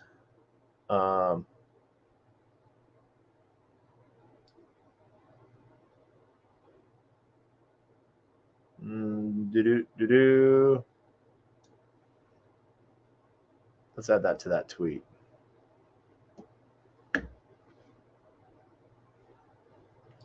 And I guess I have to say this now because this is what we all have to say. I am never going to commit suicide. Just FYI.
All right. We just added to that tweet. That is that 107 to the New York State Dems. We're shared with the Democratic Party of Oregon. I just discussed with Mark and Susan, and encouraged both of them to ask me if they had any questions about campaign finance rules in the future. Want to make sure that's legible and available to FTX advocacy team as well. To be clear, SBF, we moved 500,000 dark to help Murray since you pre-approved it and didn't object quickly. Just wanted to tie the loop in case there was a misunderstanding. 2 small contributions, 7,900 in total. When you have a minute, would be great to get out today. Oof, no chance on today. Sorry. You have a second to queue them up. I pinged Natalie to start separately out on the accounts. And boom. So that's GX475. This is Michael Sandowski and Nishad Singh. Nishad is saying, in general, I'm adverse to explicitly woke stuff, but if it's especially good or if it's hard to interact productively with Democrats without that, I understand. But that's mostly beside the point. The specifics of this case are what matter more. Anyway, what's up with the LGBT Victory Fund? This is just giving BB Super PAC money, but we should chat broadly on this. This specific case is a pass-through to run ads in favor of Becca Ballant. She's been good on pandemics, put stuff on her website. Molly Gray said she wouldn't do anything on it. The winner here is favored to be next senator of VT, Vermont, once someone retires. This is both to help BB win and get on her good side. Makes sense. Got it. We're not doing it ourselves because Gray got her to commit to denouncing Super PAC spend at a debate, so we would take a negative press hit. But in general, you being the center-left face of our spending will mean you giving a lot of woke shit for transactional purposes. So if you're not comfortable about it, you should think about that a lot. You should think about how comfortable you're going to be with it. Yeah, I need to do some of this and probably see if there are other viable people at FTX for it. Cool, but you're okay for now? Don't love boxing myself into only associating with people I don't like. Smiley tongue face. No one trusted at FTX is bi gay, right? Shoot, unfortunately not. Most of it would not be especially woke, to be clear, just a large proportion. So, yeah. That's interesting. 477. One thing that SBF will. So this is Nishad texting to this. This is where I show me Nishad. I dislike Nishad. This is sent November 6th. Says FTX is collapsing and consumer funds are being halted and frozen because the money's not there. But the funds that are left for consumers are being held up. One thing that this is Nishad to Sam. One thing that seriously helped me if I didn't have debts. I think most of them are loans. $500 million for me exercising more for U.S. investments. I hope we can unwind these, but not sure. Maybe 80 million extra or so are donations, personal, etc., that went through my bank account and are in my name. So 120 million pre-tax or something. I'm not sure this is the exact number. Anything I have in my bank account, I'm happy to return, but it's not much. Would you be okay letting me trade to get rid of the 80? The only change is in deliverable is the taxable amount since the rest was already delivered. Sorry, I know it's not an important thing to focus on at this point. I'm just having a really hard time, and I think this may help me get back. I don't know. Sam responded back, well, think about this. And this is at like 1:51 a.m. Sam was like, what does trade mean? Nishad responded back, sell FTT or SRM earlier in 2022. Sam responded back, I think that's probably fine.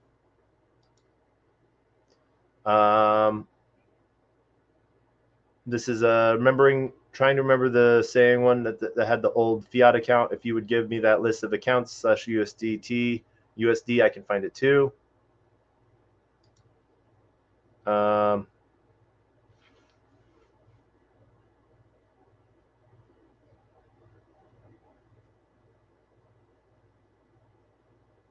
No, this is SBF in a small group chat, PR.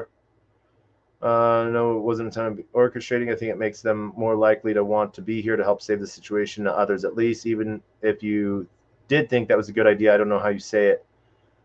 So Nishad is asking Sam to tell others that it wasn't Nishad, you know, and so, yeah. This is a picture of FTX unable to process withdrawals. This was a customer, Tariq Morad, who testified about the total that he sent and the deposit pieces. This is a rewards agent agreement.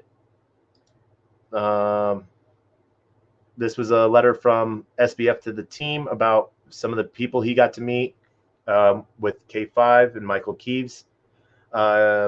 He's probably the most connected person I ever met. In attendance at his dinner house were Hillary Clinton, Doug Emhoff, Katy Perry, Orlando Bloom, Kate Hudson, Leonardo DiCaprio, Jeff Bezos, Ted Sanderos, Kendall Jenner, Kris Jenner, Corey Gamble, etc. He seems to be generally close to them, is vacationing with Katie, Orlando, and Kate right now. Bill and Hillary spoke at his wedding, etc. He is being very friendly to us and already started to create valuable relationships. He introed me to everyone I asked at the party and was open, active in doing so. K5 is his firm with his co-founder, Brian Baum. It's a joint VC firm and incubator. For example, 818 Tequila with Kendall Jenner. They want us guide the crypto industry. So this is where he started talking about his ties to high-end political and big shaker and movers, and where he sort of got starstruck as well. He was like, I think if they asked him to arrange a dinner with us for Elon, Obama, Rihanna, and Zuckerberg in a month, they would probably succeed. This is the plea agreement between Nishad Singh and the United States. I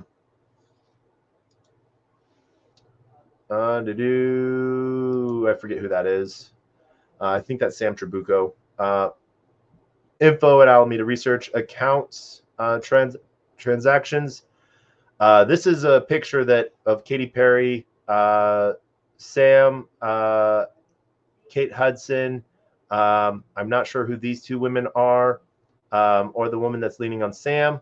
And everyone's looking at different cameras, it seems like, or Sam is. But what's really hilarious is Sam says he was just wandering around the stadium. For a meeting, and he didn't know where he was, and that's when he got pulled into this.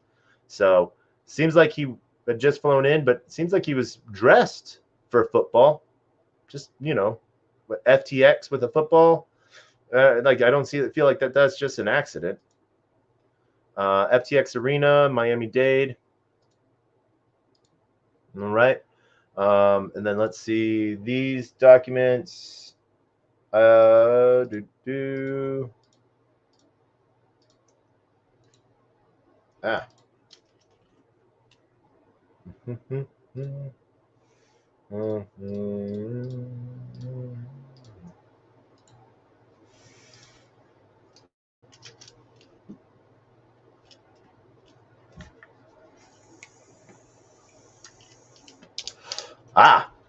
Here are his political donations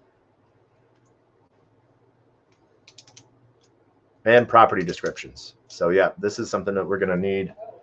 Oh,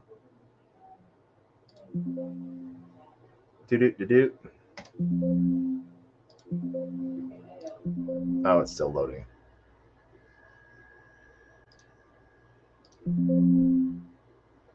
Why am I getting enable? I'm getting up. All right, there it is. Now it's open. FTX daily revenue. This is GX51. This is property ownerships, different property that FTX owned. That's GX3. This is investments, GX14A.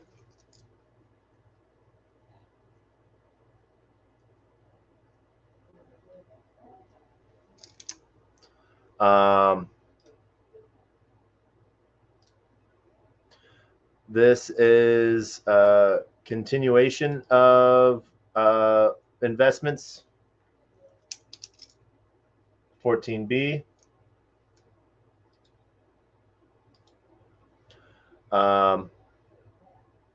This is their different group chat pieces of donations.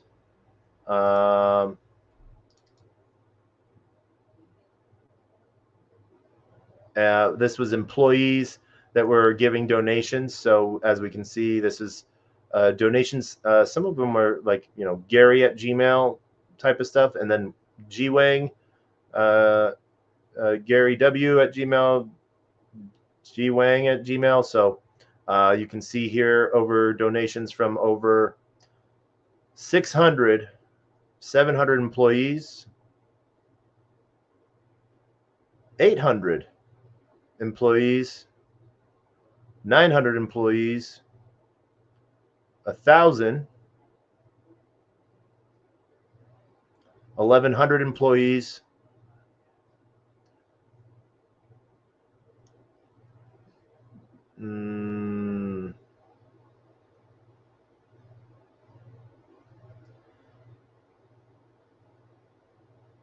1,400, 1,500, 1,600 employees, 1,700 employees, 1,800, 1,900, 2,000. Oh, we're only halfway through the sheet. What? And let's just scroll. 4,011 donations, donation emails. Nishad Singh at Gmail. So, yes. What's really hilarious is that FTX did not have 4,000 employees. I think at its cap it had less than 100. So the fact that they have 4,000 different people's contributions, rather interesting. GX5. So total of $55 million worth of donations were put out in this. Actually, a total of $4.6 billion.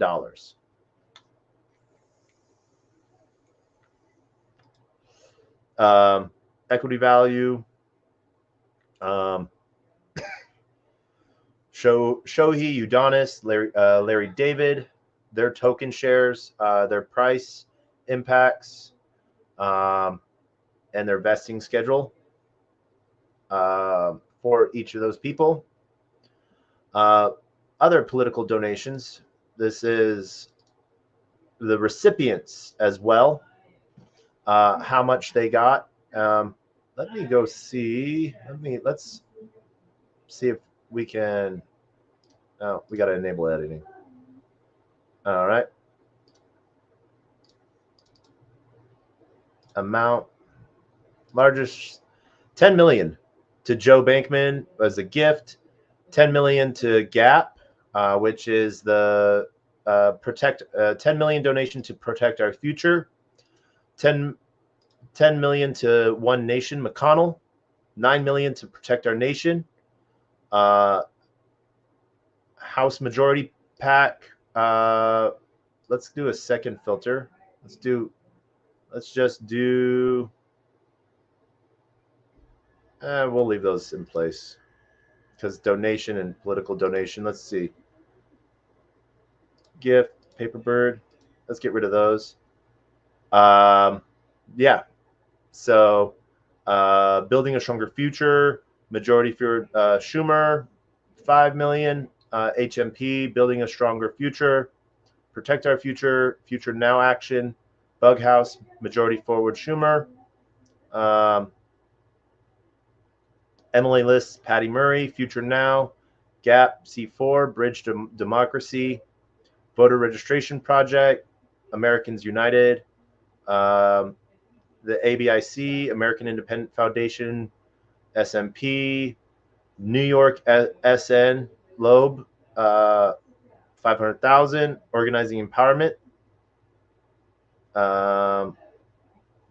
NYSN Loeb, another 400,000. The DNC. So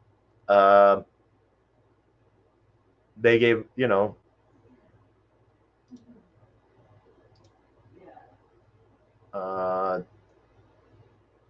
Yeah, so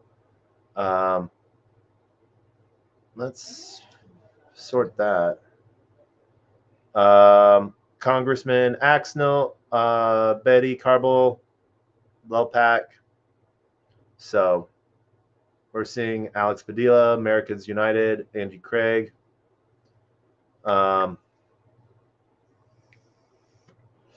Bozeman PAC, the DCCC, DNC, Dick Durbin, Democratic Party of Virginia. Dem Association of Secretaries of State, Florida Democratic Party, Future Now Action, Future Forward, Gap. Haley Stevens, Heartland Values, Hickenlooper Leadership PAC, House Majority PAC, 6 million. John Hickenlooper, 5,000. So Mitt Romney, Maryland Democratic Party, 9,000. Majority Forward Schumer, roughly $8 million.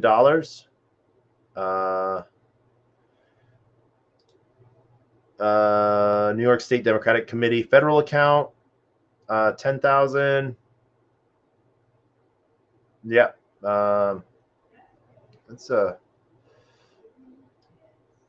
Let's see here.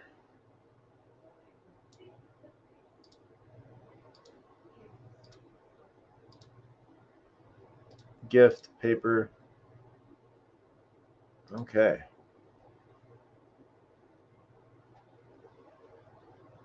Let's make this into a tweet.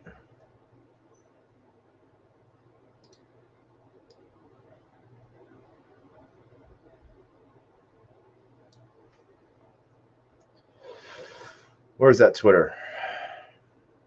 This is fun. Right? I think so.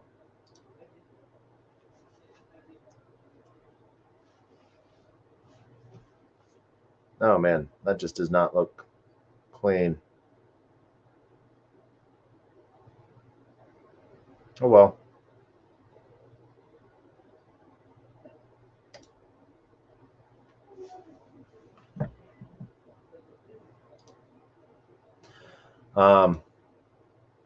Yep. So there's that. So this is what, GX28 of political contributions. Nope. All right. And yeah, so this is 1016 is that big folder with a lot of that information. Make sure you guys look at that. 1017. Oh.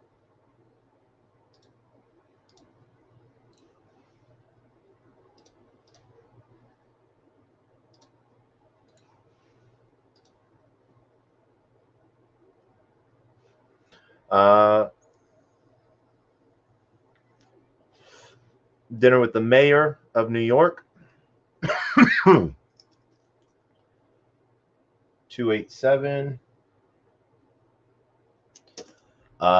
This is Sam having dinner with the mayor of New York.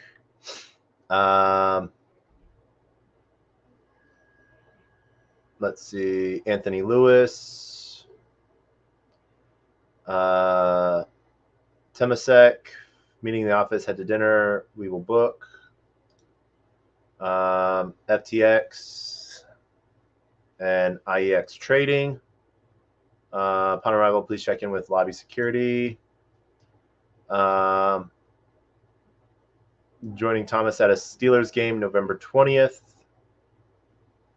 You'll invest in our latest FTX round. Potentially true, though not 100 that will do it. If we did, it would likely be to the next few months, not confirmed yet. Crypto at Bloomberg News.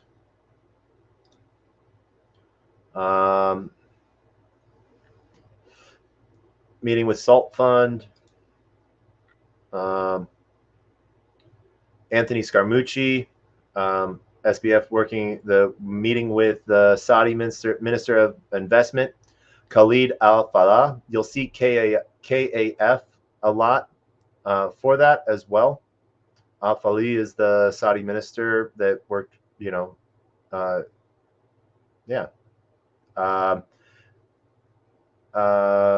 governor of PIF today, managing director of SALT, Sean McGlanian, Binance Investment, FTX Sync Up, CZ, and FTX meeting up, Sam in New York, Natalie, Forbes story at Equinox Hotel. So the reason these were important was because these were what the government was using to show locations and times of Sam being in New York at certain times. SBF meeting with New York Governor Hochul.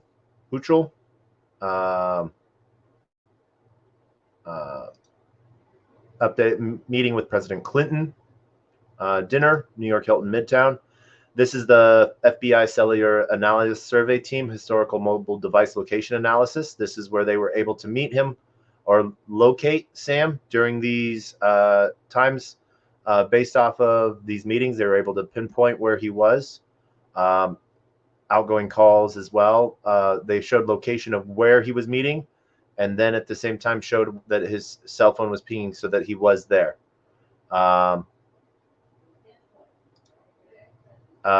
Decreasing standard investments, Coacher, D1 Capital, 72, Morgan Stanley. These are different investment firms. Group dinner, July 19th. Investor requests, Morgan Stanley, Standard Investments, Viking Global Investors, as well as their contact pieces. This is more from Third Point and other VC dinner pieces. Small group dinner with Yasir Al-Rumian.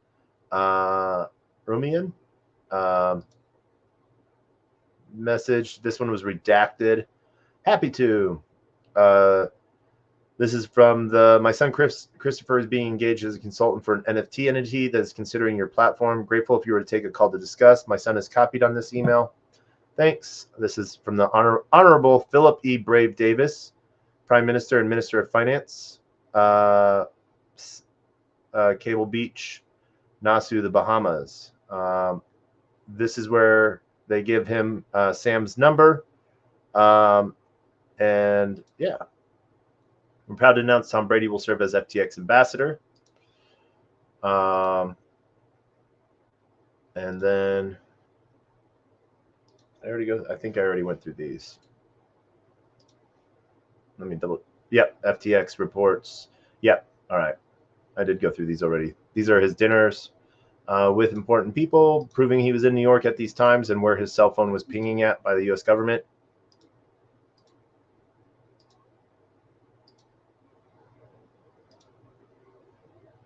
And that's 1017 folder. A lot of, all right, this is a heavy one. All right, we'll start at the bottom. Think we should be able to, nope.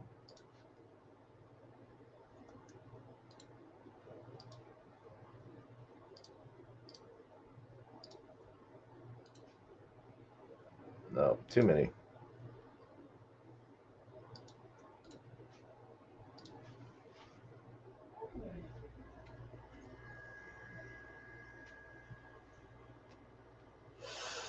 All right.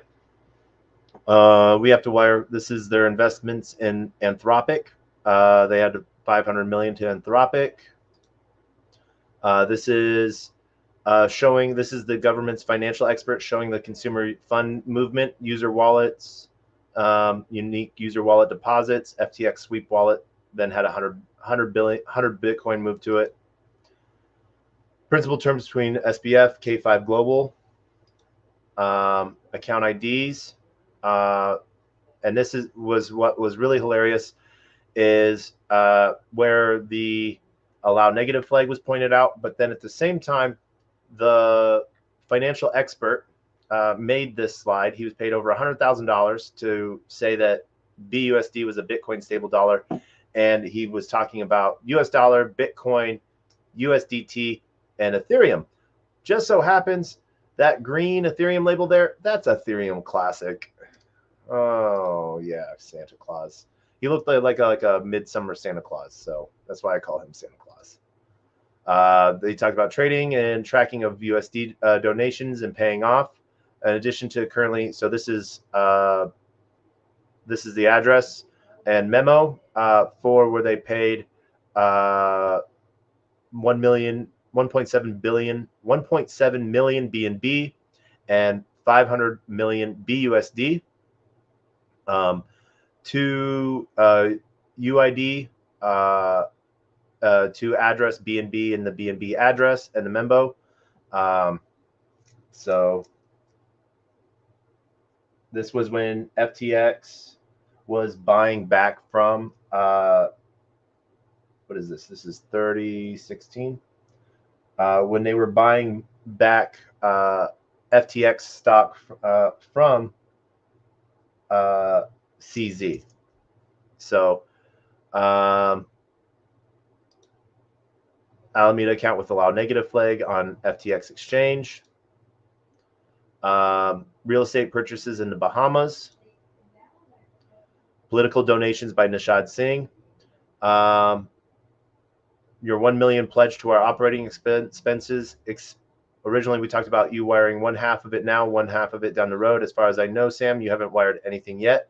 Just as well, we are getting very close to the final selection of the new executive director, and it would be fabulous to have the full 1 million in the bank by the time we make that announcement. Could we ask you to wire the whole 1 million in the next week, since this is going to our 527 and hence is disclosed? I'm assuming that Nishad would be the better person to have his name on it. We have a slight preference for that on our end now that my connection to Sam is publicly known, because we don't want to create the impression that funding MTG is a family affair, as opposed to a collective effort by many people, including some mystery guy named Nishad Singh, smiley face. If that works on your end, I'll have Beth Benjamin send you instructions. How amazing to have you both in MTG's life, not to mention ours. This is from Barbara Fried, Sam's mother, to Sam and Nishad, with Graham Gottlieb CC'd on it. Nishad responded back, sounds good. I'm happy to pledge the 1 million for MTG operating. Agreed on optics. Mind sending the wire instructions. Sam, Mark, and Ryan. The GMI PAC needs some more funding in order to support Senator Bozeman in his primary. Spoke to Sam yesterday.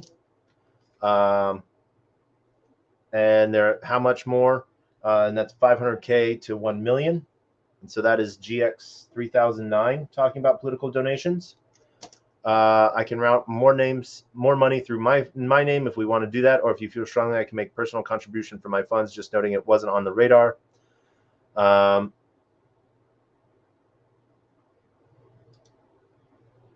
Did we request another wire sent out to Guardians Against Pandemics from Alameda? There's this 20 million wire that was sent out from Alameda's Silvergate operating account last week on 10/1 that I don't have any reference for. Ryan, yeah, I got the message to do this. Is there more info on it? Like, is it just another donation? Accountants asking for clarity. Ryan responded, yeah, it's a donation. So $10 million donation here. That's 3011.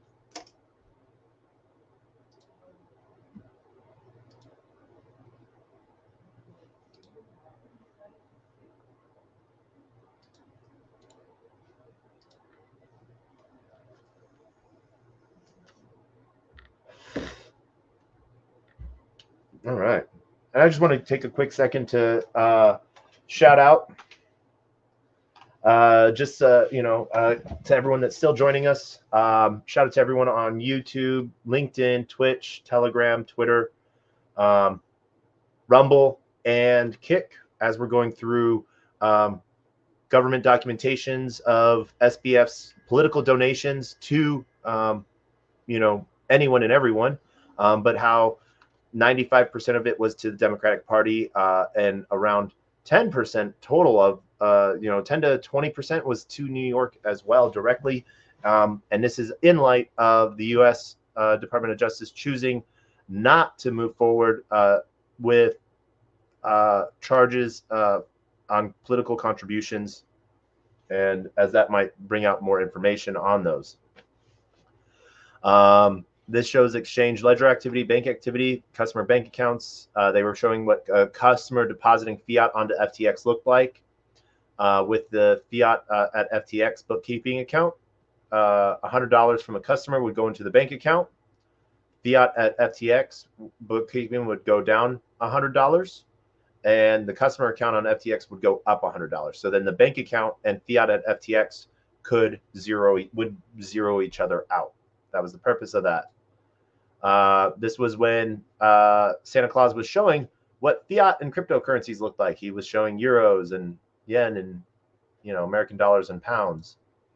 Bank activity and exchange ledger activity.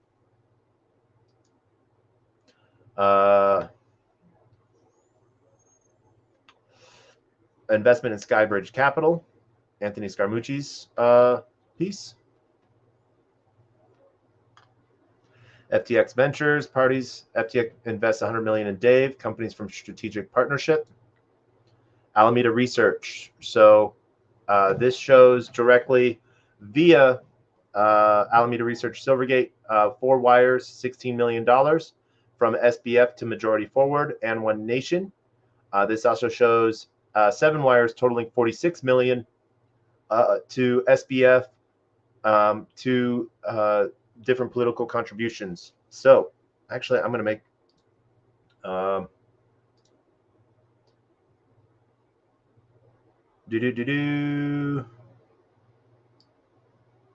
let's just throw all of it in there.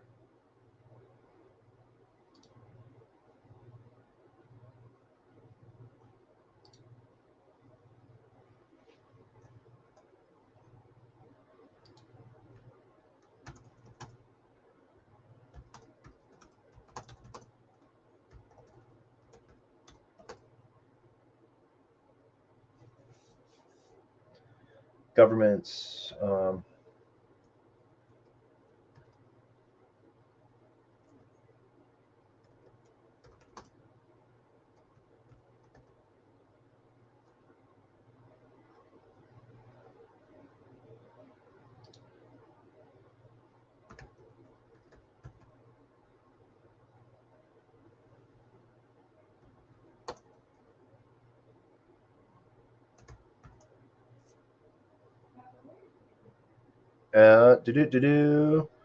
Let's see here. And now, as you'll see here, this New York, who should we tag in this? I know Autism Capital already has this, but and CoffeeZilla and yeah.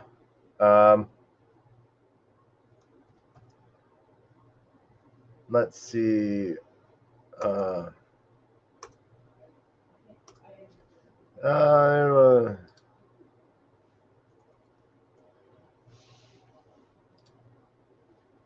Campaign donations from SBF.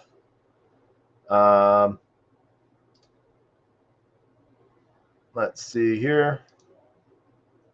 And so that is 1089.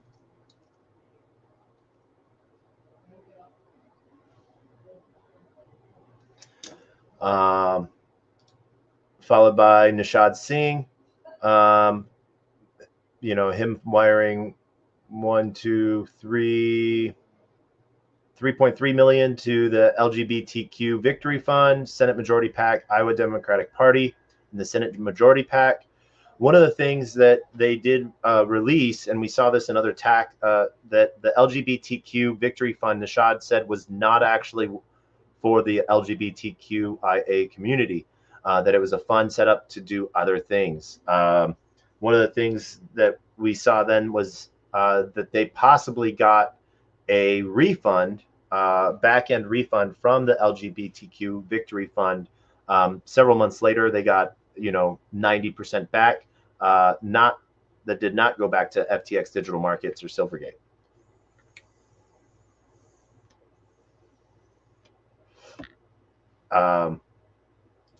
Let's make a tweet of this.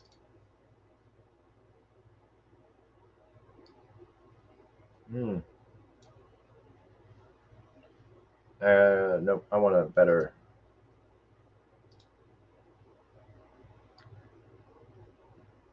There we go. And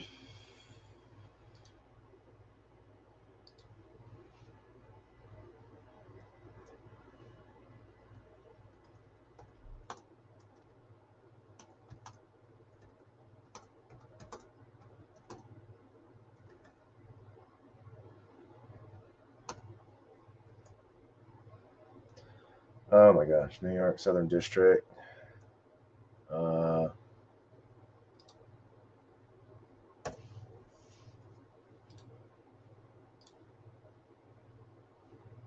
There we go. And yep, that's 1090.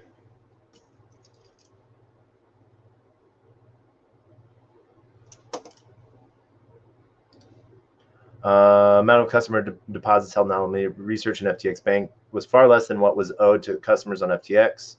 Alameda Research used customer fiat deposit to pay for expenditures. So customers made these donations, you could say, sort of say. These were bank draft pieces from Silvergate.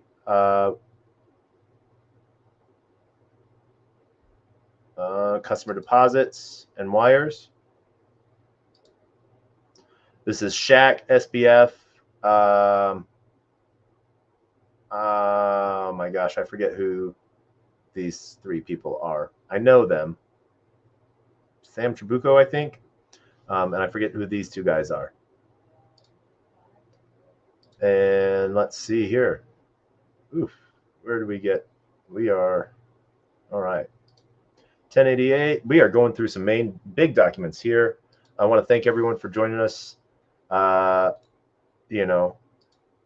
Look, shout out to you joining us on YouTube still. So this is more from the government financial expert, Santa Claus. Okay. This is showing total balances in FTX's crypto wallets and what their paper balance was supposed to be with customer balances total, a difference of 10.3 billion. This showed customer funds to pay for donations to guarding against pandemics. Customer funds, 320 was moved to Alameda Research Ltd. 30 million was moved to Alameda Research. 20 million was moved to Guardians Against Pandemics.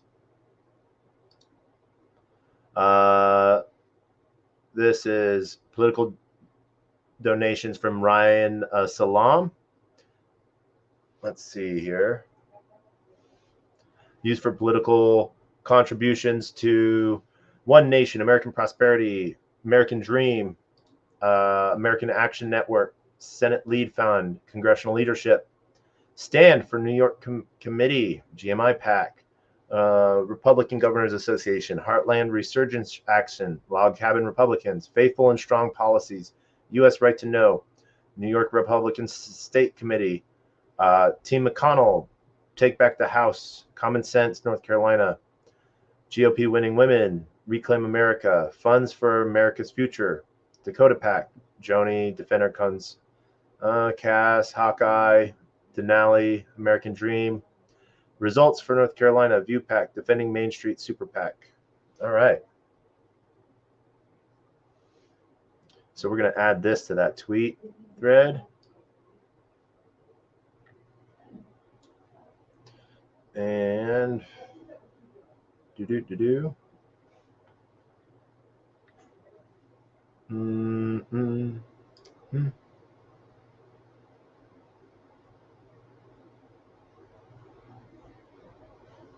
let's see here.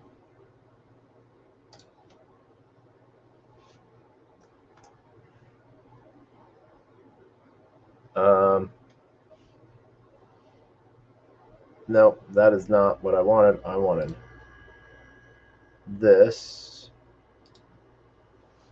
Oh, I didn't use my snipping tool.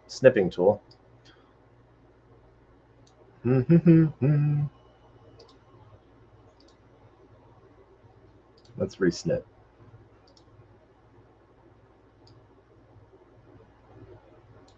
Government Exhibit 1088.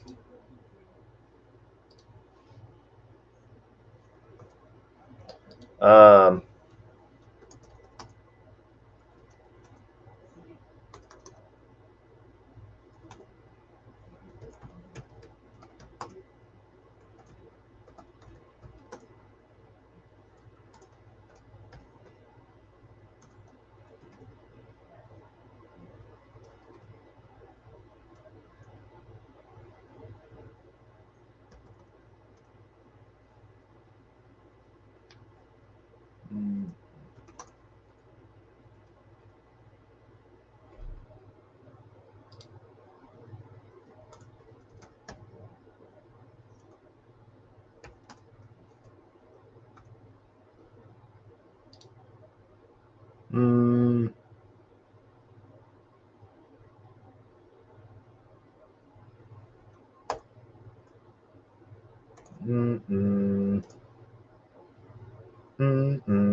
Let's see here. Now where were we at?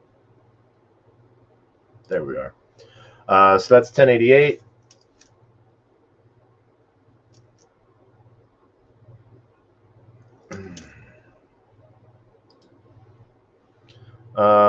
These were investments, Modulo, GMI pack.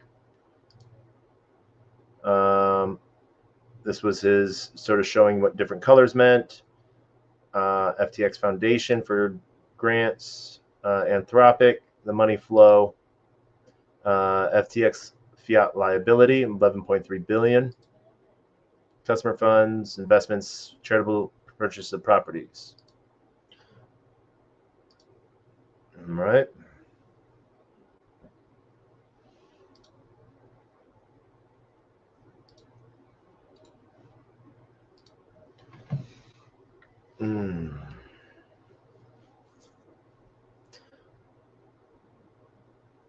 FTX funds, buyback from Binance.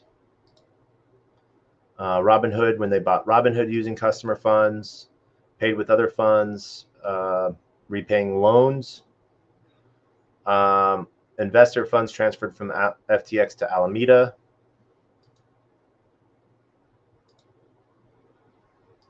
More fund distributions of customers. U.S. customer funds for Skybridge Capital. Digital assets, Genesis. Customer funds to pay for real estate in the Bahamas. More real estate in the Bahamas.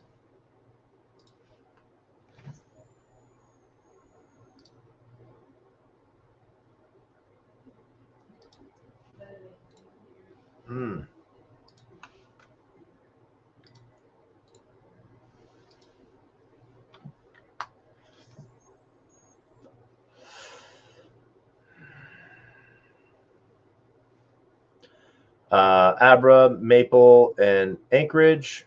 Customer funds to TrueFi and Lendon. Maple, Anchorage, and Nexo. Customer funds for TrueFi, BitGo, and Lendon. Customer funds for Genesis. Customer funds for TrueFi, Abra, and Maple. BlockFi, Voyager, Celsius.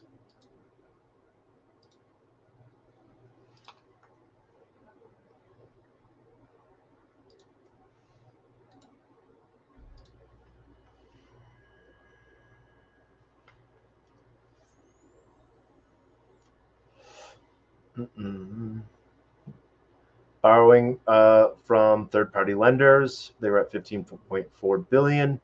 They were under 2 billion at time of collapse.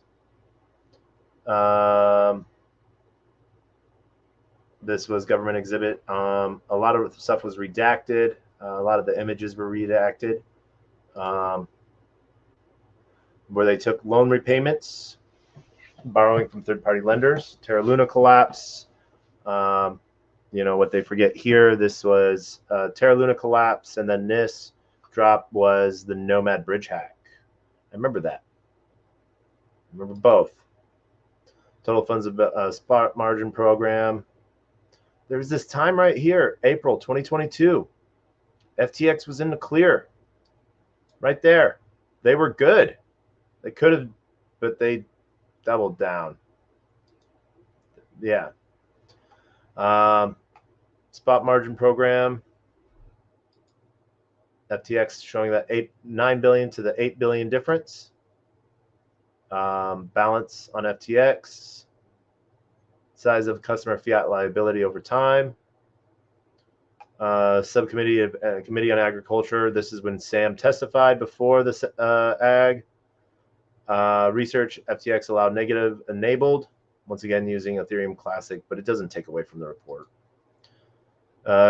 Hearing before the Committee on Agricultural, Nutrition, and Forestry, United States Senate. So this was, why are they going in front of them? That's what oversees the CFTC. This shows the allow negative accounts enabled with allow negative. And they were all Alameda Research accounts.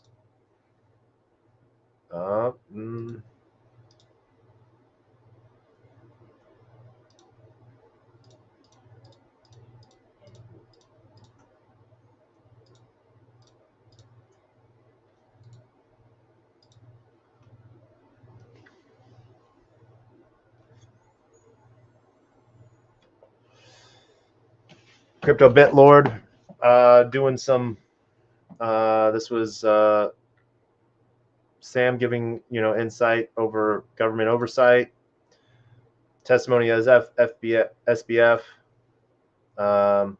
Patrick Mahenry and Maxine Waters and the whole House Financial Service Committee for having us today talk about the future of digital assets. You'll find our policy papers at ftxpolicy.com.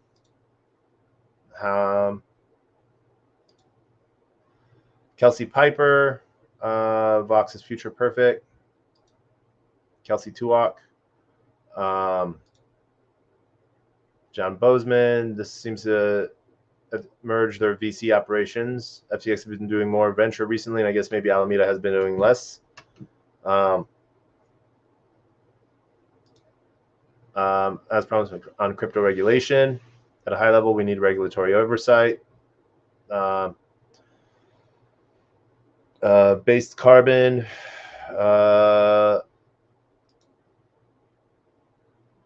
but people that SBF paid to tweet when people were pulling funds out.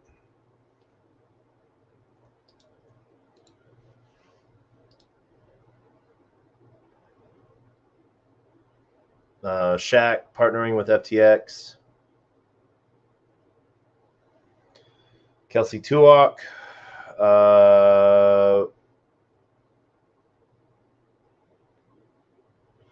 Whether you should do unethical shit for the greater good. You were like, don't do unethical shit. Like if you're running Philip Morris, no one's going to want to work with you on philanthropy. And there's a risk of doing more harm than good, but even if you subtract that out, pretty not worth it. Yeah, I was trying to figure out like if what was kind of the PR off the cuff answer. Man, all the dumb shit I said, it's not true, not really.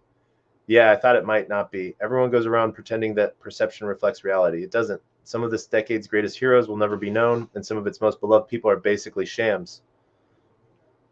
Right there. So you kind of don't believe in like doing unethical shit as anything other than a judgment we bestow upon the losers. A month ago, CZ was walking example, don't do unethical shit or your money is worthless. Now he's a hero. Is it because he's virtuous or because he had the bigger balance sheet and so he won? Well, I can see why you didn't give that answer in interviews. The best is win plus. You were really good at talking about ethics for someone who kind of saw it as a game with winners and losers. Yeah, hee. Sketchy plus loose is pretty brutal. I had to be. It's what reputations are made of to some extent. I feel bad for those who get fucked by it, but this dumb game we woke Westerners play where we all say all the right shibboleths, and so everyone likes us. Frank Chapro and SBF, I know you're trying to pull back from all this shit, but want to see if you could clarify. What do you mean by not pushing against community strategy? Like, will you stop lobbying for the Stave Now Boozman bill if crypto Twitter tells you to stop? Off the record, yeah, I'm basically going to stop lobbying either way. Think they're dumb motherfuckers and about to hand the industry to Gensler on a silver platter. But I don't know. Hopefully I'm wrong. I'm not wrong. Gary and Nishad are gone. Yeah, scared, or Gary is scared. Nishad is ashamed and guilty. This is November 16th. Ashamed and guilty because all the customer deposits are gone? Sam, yeah. People I've talked to have said Nishad was much more into the ethics, not being sketchy stuff than you were. Yeah, it hit him hard. I mean, it hit all of us hard, but it hit him hard. You said lots of stuff about how you wanted to make regulations just good ones. Well, was that pretty much just PR too? Sam said, there's no one really out there making sure good things happen and bad things don't. Usually there's only one toggle. Do more or do less. Yeah, just PR. Fuck regulators. Fuck, sorry, didn't mean those all to be on the record. Any chance you could take it down? This is when Kelsey Tuwak posted about this on Twitter. FTX official has closed 900 million at a valuation of 18 billion. Sequoia, Paradigm, Ribbit, Bravo, Insight, SoftBank, naming those partners. Policy Pieces, Maticino and SBF. Also, don't spread this. Not public yet. We bought out Binance's stake in FTX. Maddie was responding. Holy shit, love it. Fucking legend. Bunch of J's. So good. Also between us, an obligatory fuck Binance. Yeah. Oh yeah. Binance made sure to extort us for at least 60 million on the way out. Definitely way to engender goodwill. Must be a surreal feeling. Tomorrow's your big coming out party. You will go overnight from being a really big deal in crypto to being a really big deal in like business. Not the same as the endorsement deals, but this is an order of magnitude bigger. Yup. Coming from Sam. I don't know why I always say yup if I see W's. Cosmo from SB to SBF. Hey man, don't want to bother you, but essentially trying to deposit a relatively small amount, 5,000 onto FTX through wire transfer. My bank stopped the transaction and are refusing to release the funds unless I show some sort of contract for why I'm making the transfer. Anything you've ever dealt with before? LOL, fucking banks. Yeah, we see this from time to time. Which bank is it?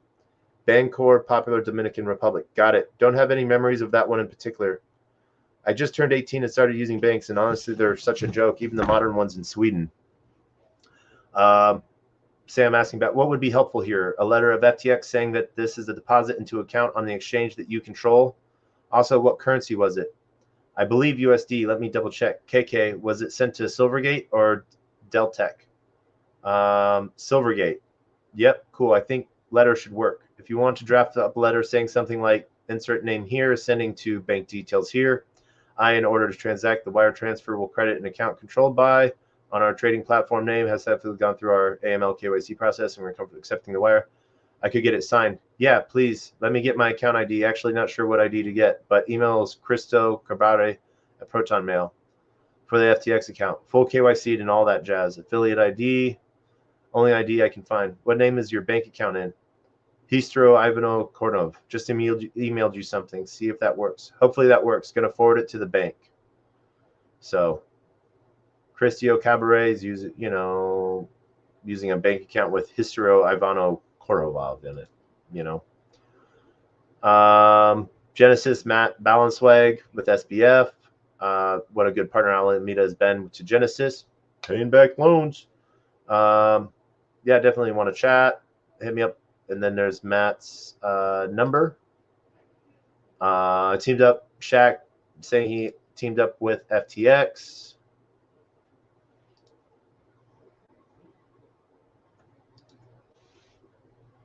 Oh, these are JSON source files. I don't want to open those. I remember what those were.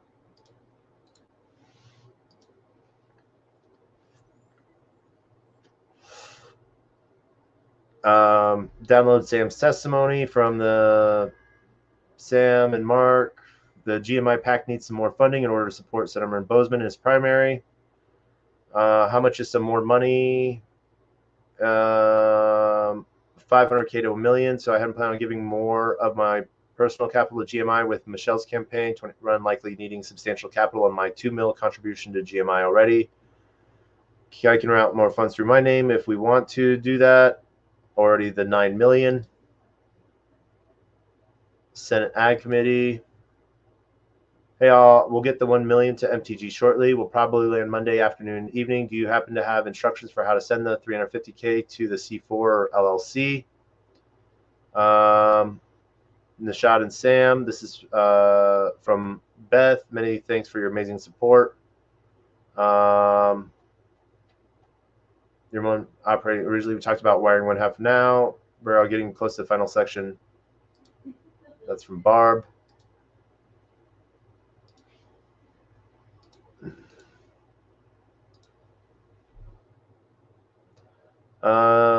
This is safeguarding. This is document histories. Convertible note purchase agreement. Delaware purchaser Dave. This is their investment piece.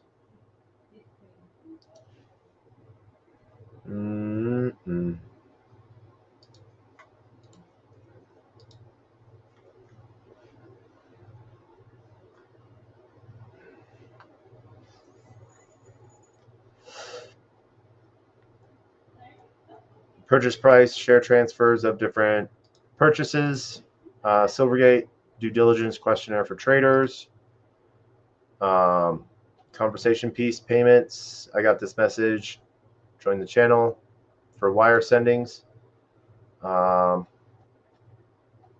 private ventures,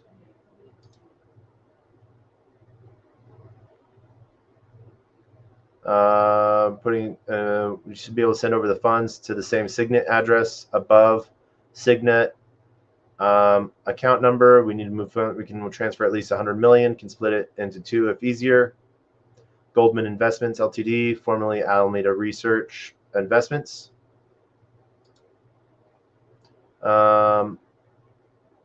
This is Binance and SBF.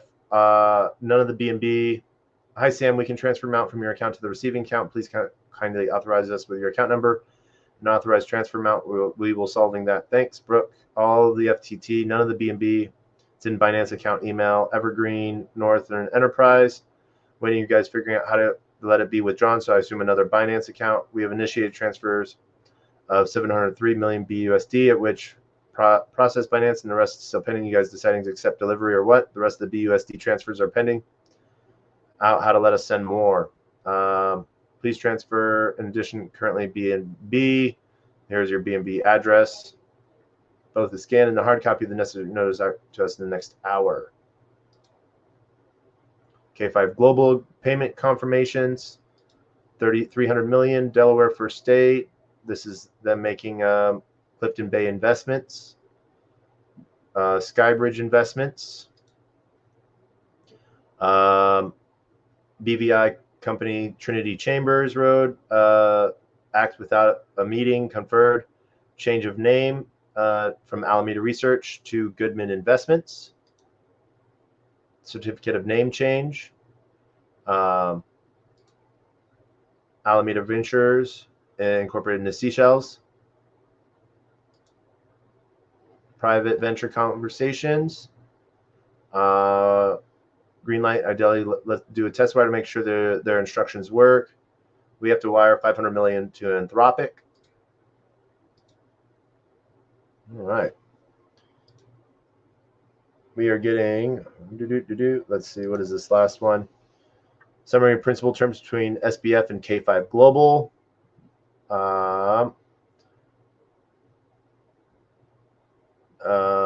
SBF will be 200 million. So 200 million that SBF paid towards K5 Global. And you can find all of this stuff in 1018. folder. And let's see, we're almost done. GSX 240s.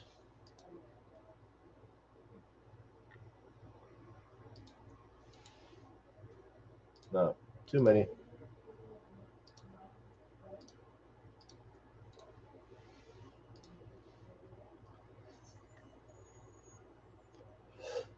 Promissory notes for loans, 250 million for 5 years with no interest. Oh yeah. SBF, principal sum borrowing 42 million. Promissory note borrowing 316 million for SBF. These are general ledgers of loans. Promissory note, SBF or Alameda Research, 175 million. SBF promises to pay 210 million. Gary Wang promises to pay back 35 million. Commonwealth of the Bahamas, make oath that I was present and saw the common seal of the company affixed to this annex. Nelson Average Del Sanga. So this is company change name. I, the Southern District, make an oath to say that I was present and saw Alan Joseph Bankman and Barbara Freed, both of the state of Colorado, one of the United States, sign and seal us, and acts deeds executed under the annex in conveyance. Witness seals, articles of association. Promissory note, Gary Wang borrowing 19 million.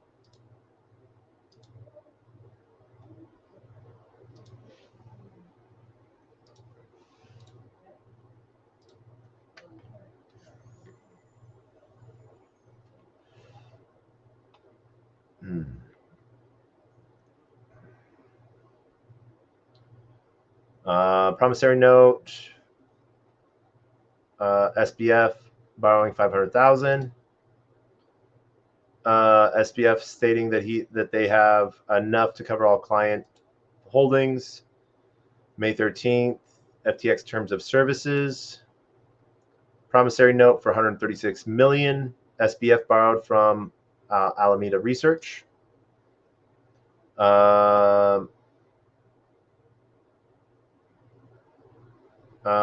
This is where there were other sculptors requesting documentation for AML concerns on money transfers. Third point, investment firm in SBF documentation, token management policy, and then regulation under the Bahamas Dare Act, talking about that piece. And then G26 redacted. I don't remember what this one was.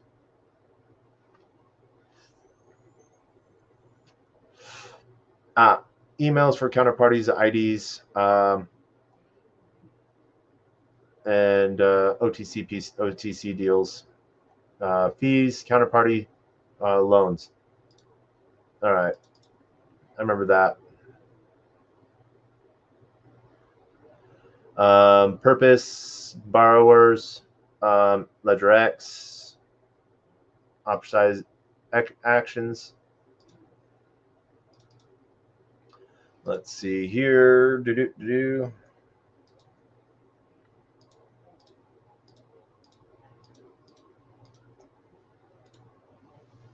Open.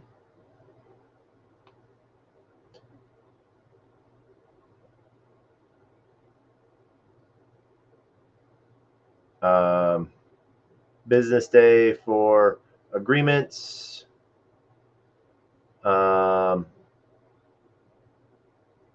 Unanimous consent of board directors. The board was one person, SBF, transferring to the new company signed by SBF.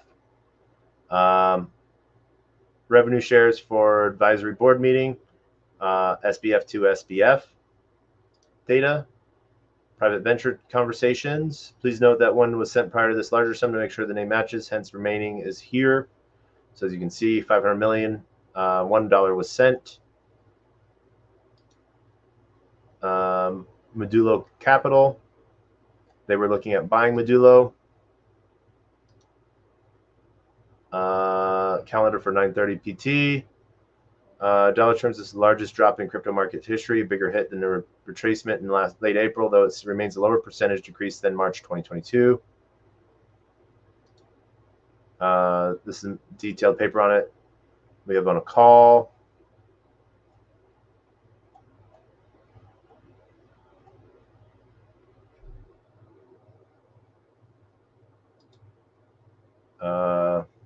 Anchor shareholder board, bona fide shareholder agreement. Find the digital asset management policy is attached as they were building it out. Sam will route money through me to weed out the Republican side, as his family is heavily connected to and supportive of the Democratic Party. His mother is a strong reason Biden was able to swing some notoriously red states blue. It's a pretty wild process, but essentially boiled down to getting people who normally don't vote to vote. I feel like that. Huh.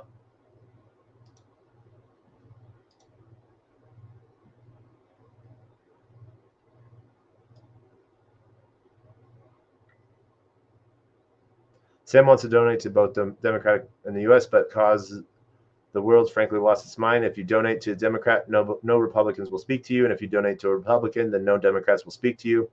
We won't be flipping and any red seats blue or blue seats red, but we will be heavily putting money to weed out anti-crypto Dems for pro-crypto Dems and anti-crypto Rubs, Republicans for pro-crypto Republicans.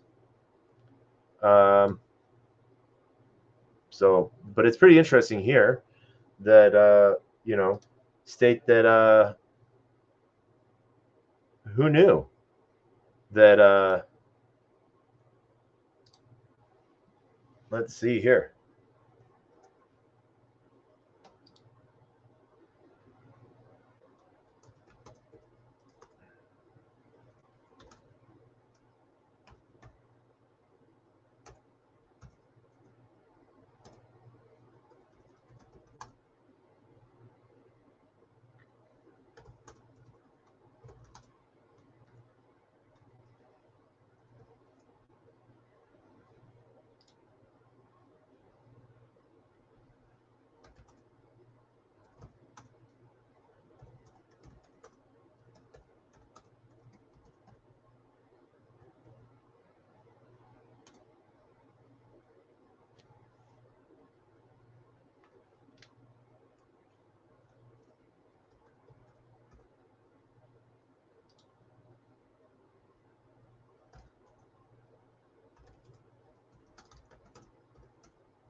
Who knew that SBF had a big hand in getting POTUS to win in some swing states? Autism Capital. Did you see this one? Good night, Book. I hope you have a good night. As we finish going through the last bits of documents, you will see this Google Drive up shortly, and you'll be able to get it. You'll be able to find all of these documents yourself, go through them all.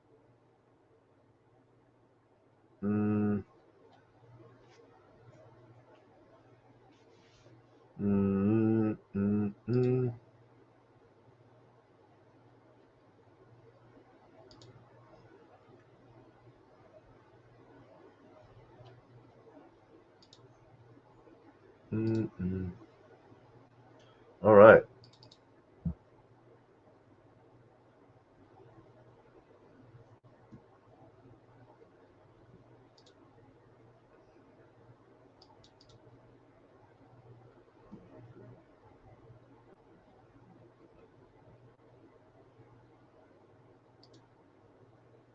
Let's see.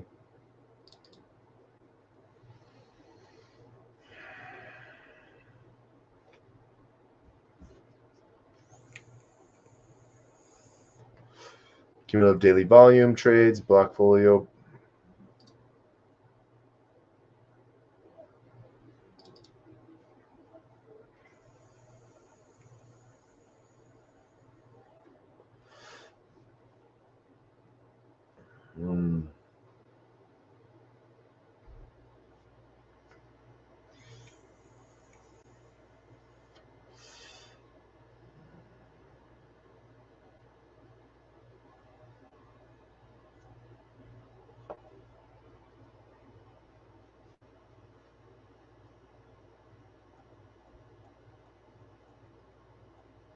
We're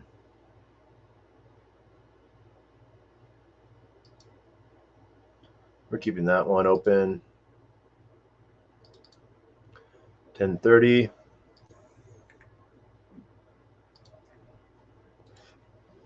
We are almost done with this, which is good. We got our documents that we need. As you guys can see through the rest of these documents, as well as the contact pieces and the layers of donations. Out.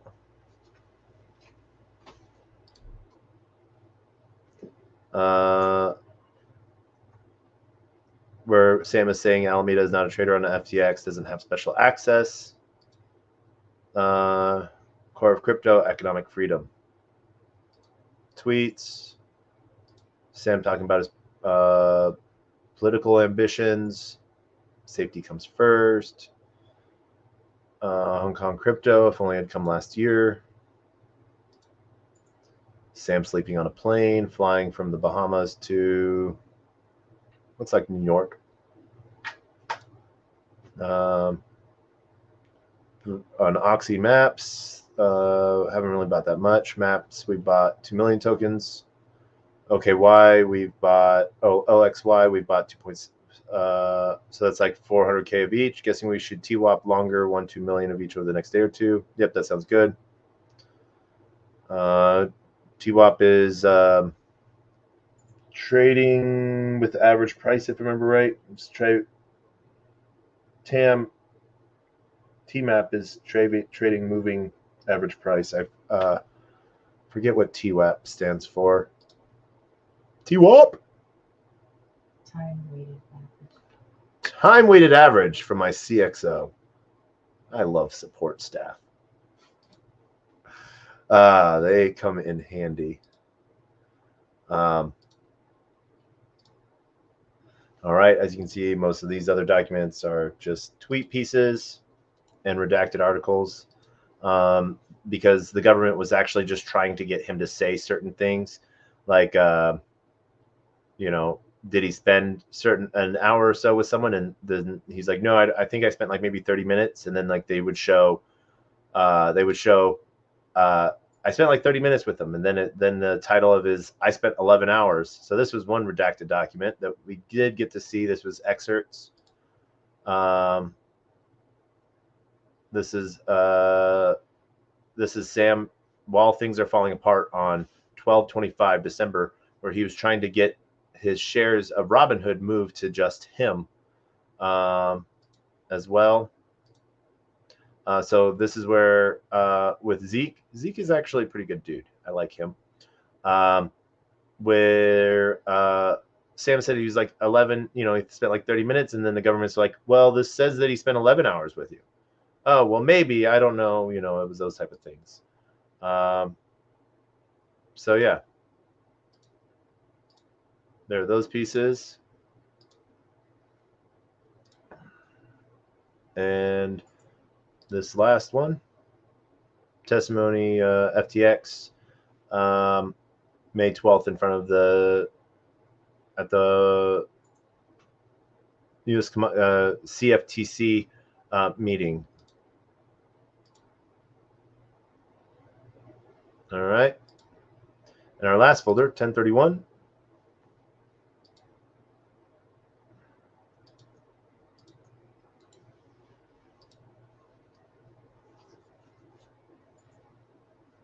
Project Chinchilla chatter. I'll do anything if we want to do. So if SBF and FTX was going to be in charge of the Bohemian CBDC, they wanted them to build it for them. Prime Minister is currently at FTX Arena in Miami, using FTX's floor side seats with his wife. Can we get an intro to Ryan and Valdez? Yep. Want to create a group, and I'll add them. Okay, they're both at FTX. The Ryan is currently in the car with me driving to a Bitcoin mining farm in Kazakhstan. Settlements, Hong Kong offices, remote pieces. Really sorry about delayed responses. We'll be responsive going forward. Small group chat. We can get tonight and another 1.5 billion tomorrow. Currently 800 million of pending withdrawals. We've already processed 3.5 billion or so of withdrawals. This was on 11/6, so breakdowns of those. As you can see, there's a lot of stuff broken down here. We've covered everything up to date, 1031.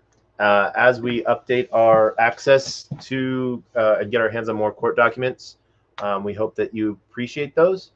As we've gone through all of these documents, I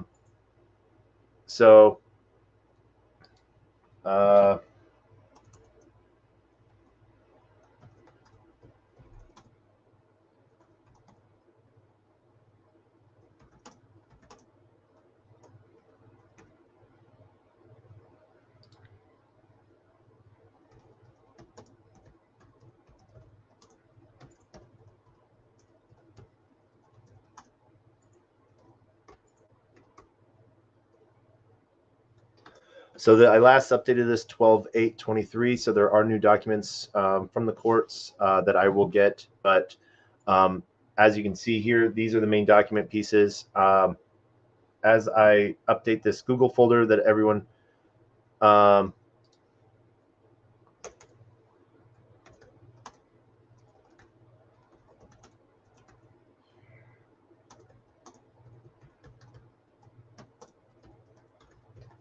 please find everything here on political donations.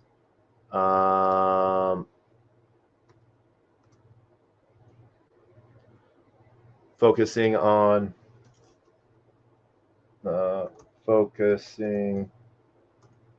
GX.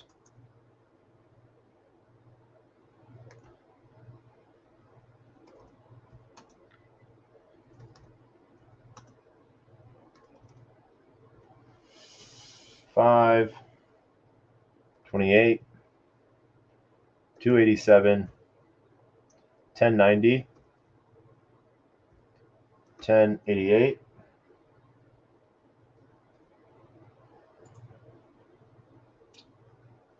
$3,009, $30.11, and $10.89.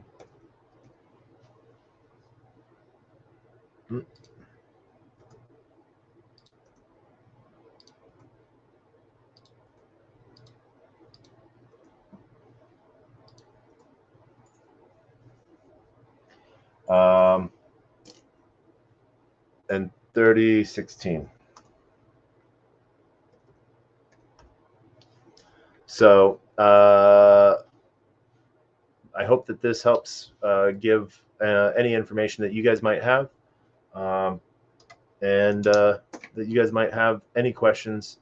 Please feel free to reach out. There's been amazing people that have covered this trial directly, and we've gotten to spend time with a lot of them. They are good people. So, I hope that, you find what you want here, and that it leads you to your own conclusions. So, yeah, this is what I have. Hope you find something else. As always, I'm going to end tonight with a penguin dancing, because why not? But at the same time, we are going to end this episode with the same two things as we always end. Our words of wisdom and the best worst knock-knock joke on the face of the planet. Please make sure you join us January 1st for our 500th episode. We have some cool guests joining us. But as always, a closed mouth cannot be fed, and you cannot feed a closed mouth, meaning if no one knows you're looking for opportunity, opportunity can never come a knocking. If opportunity does come a knocking and no one answers, it's going to keep on walking. And with that, we end with the greatest worst knock-knock joke on the face of the planet. And that is, knock, knock. Who's there?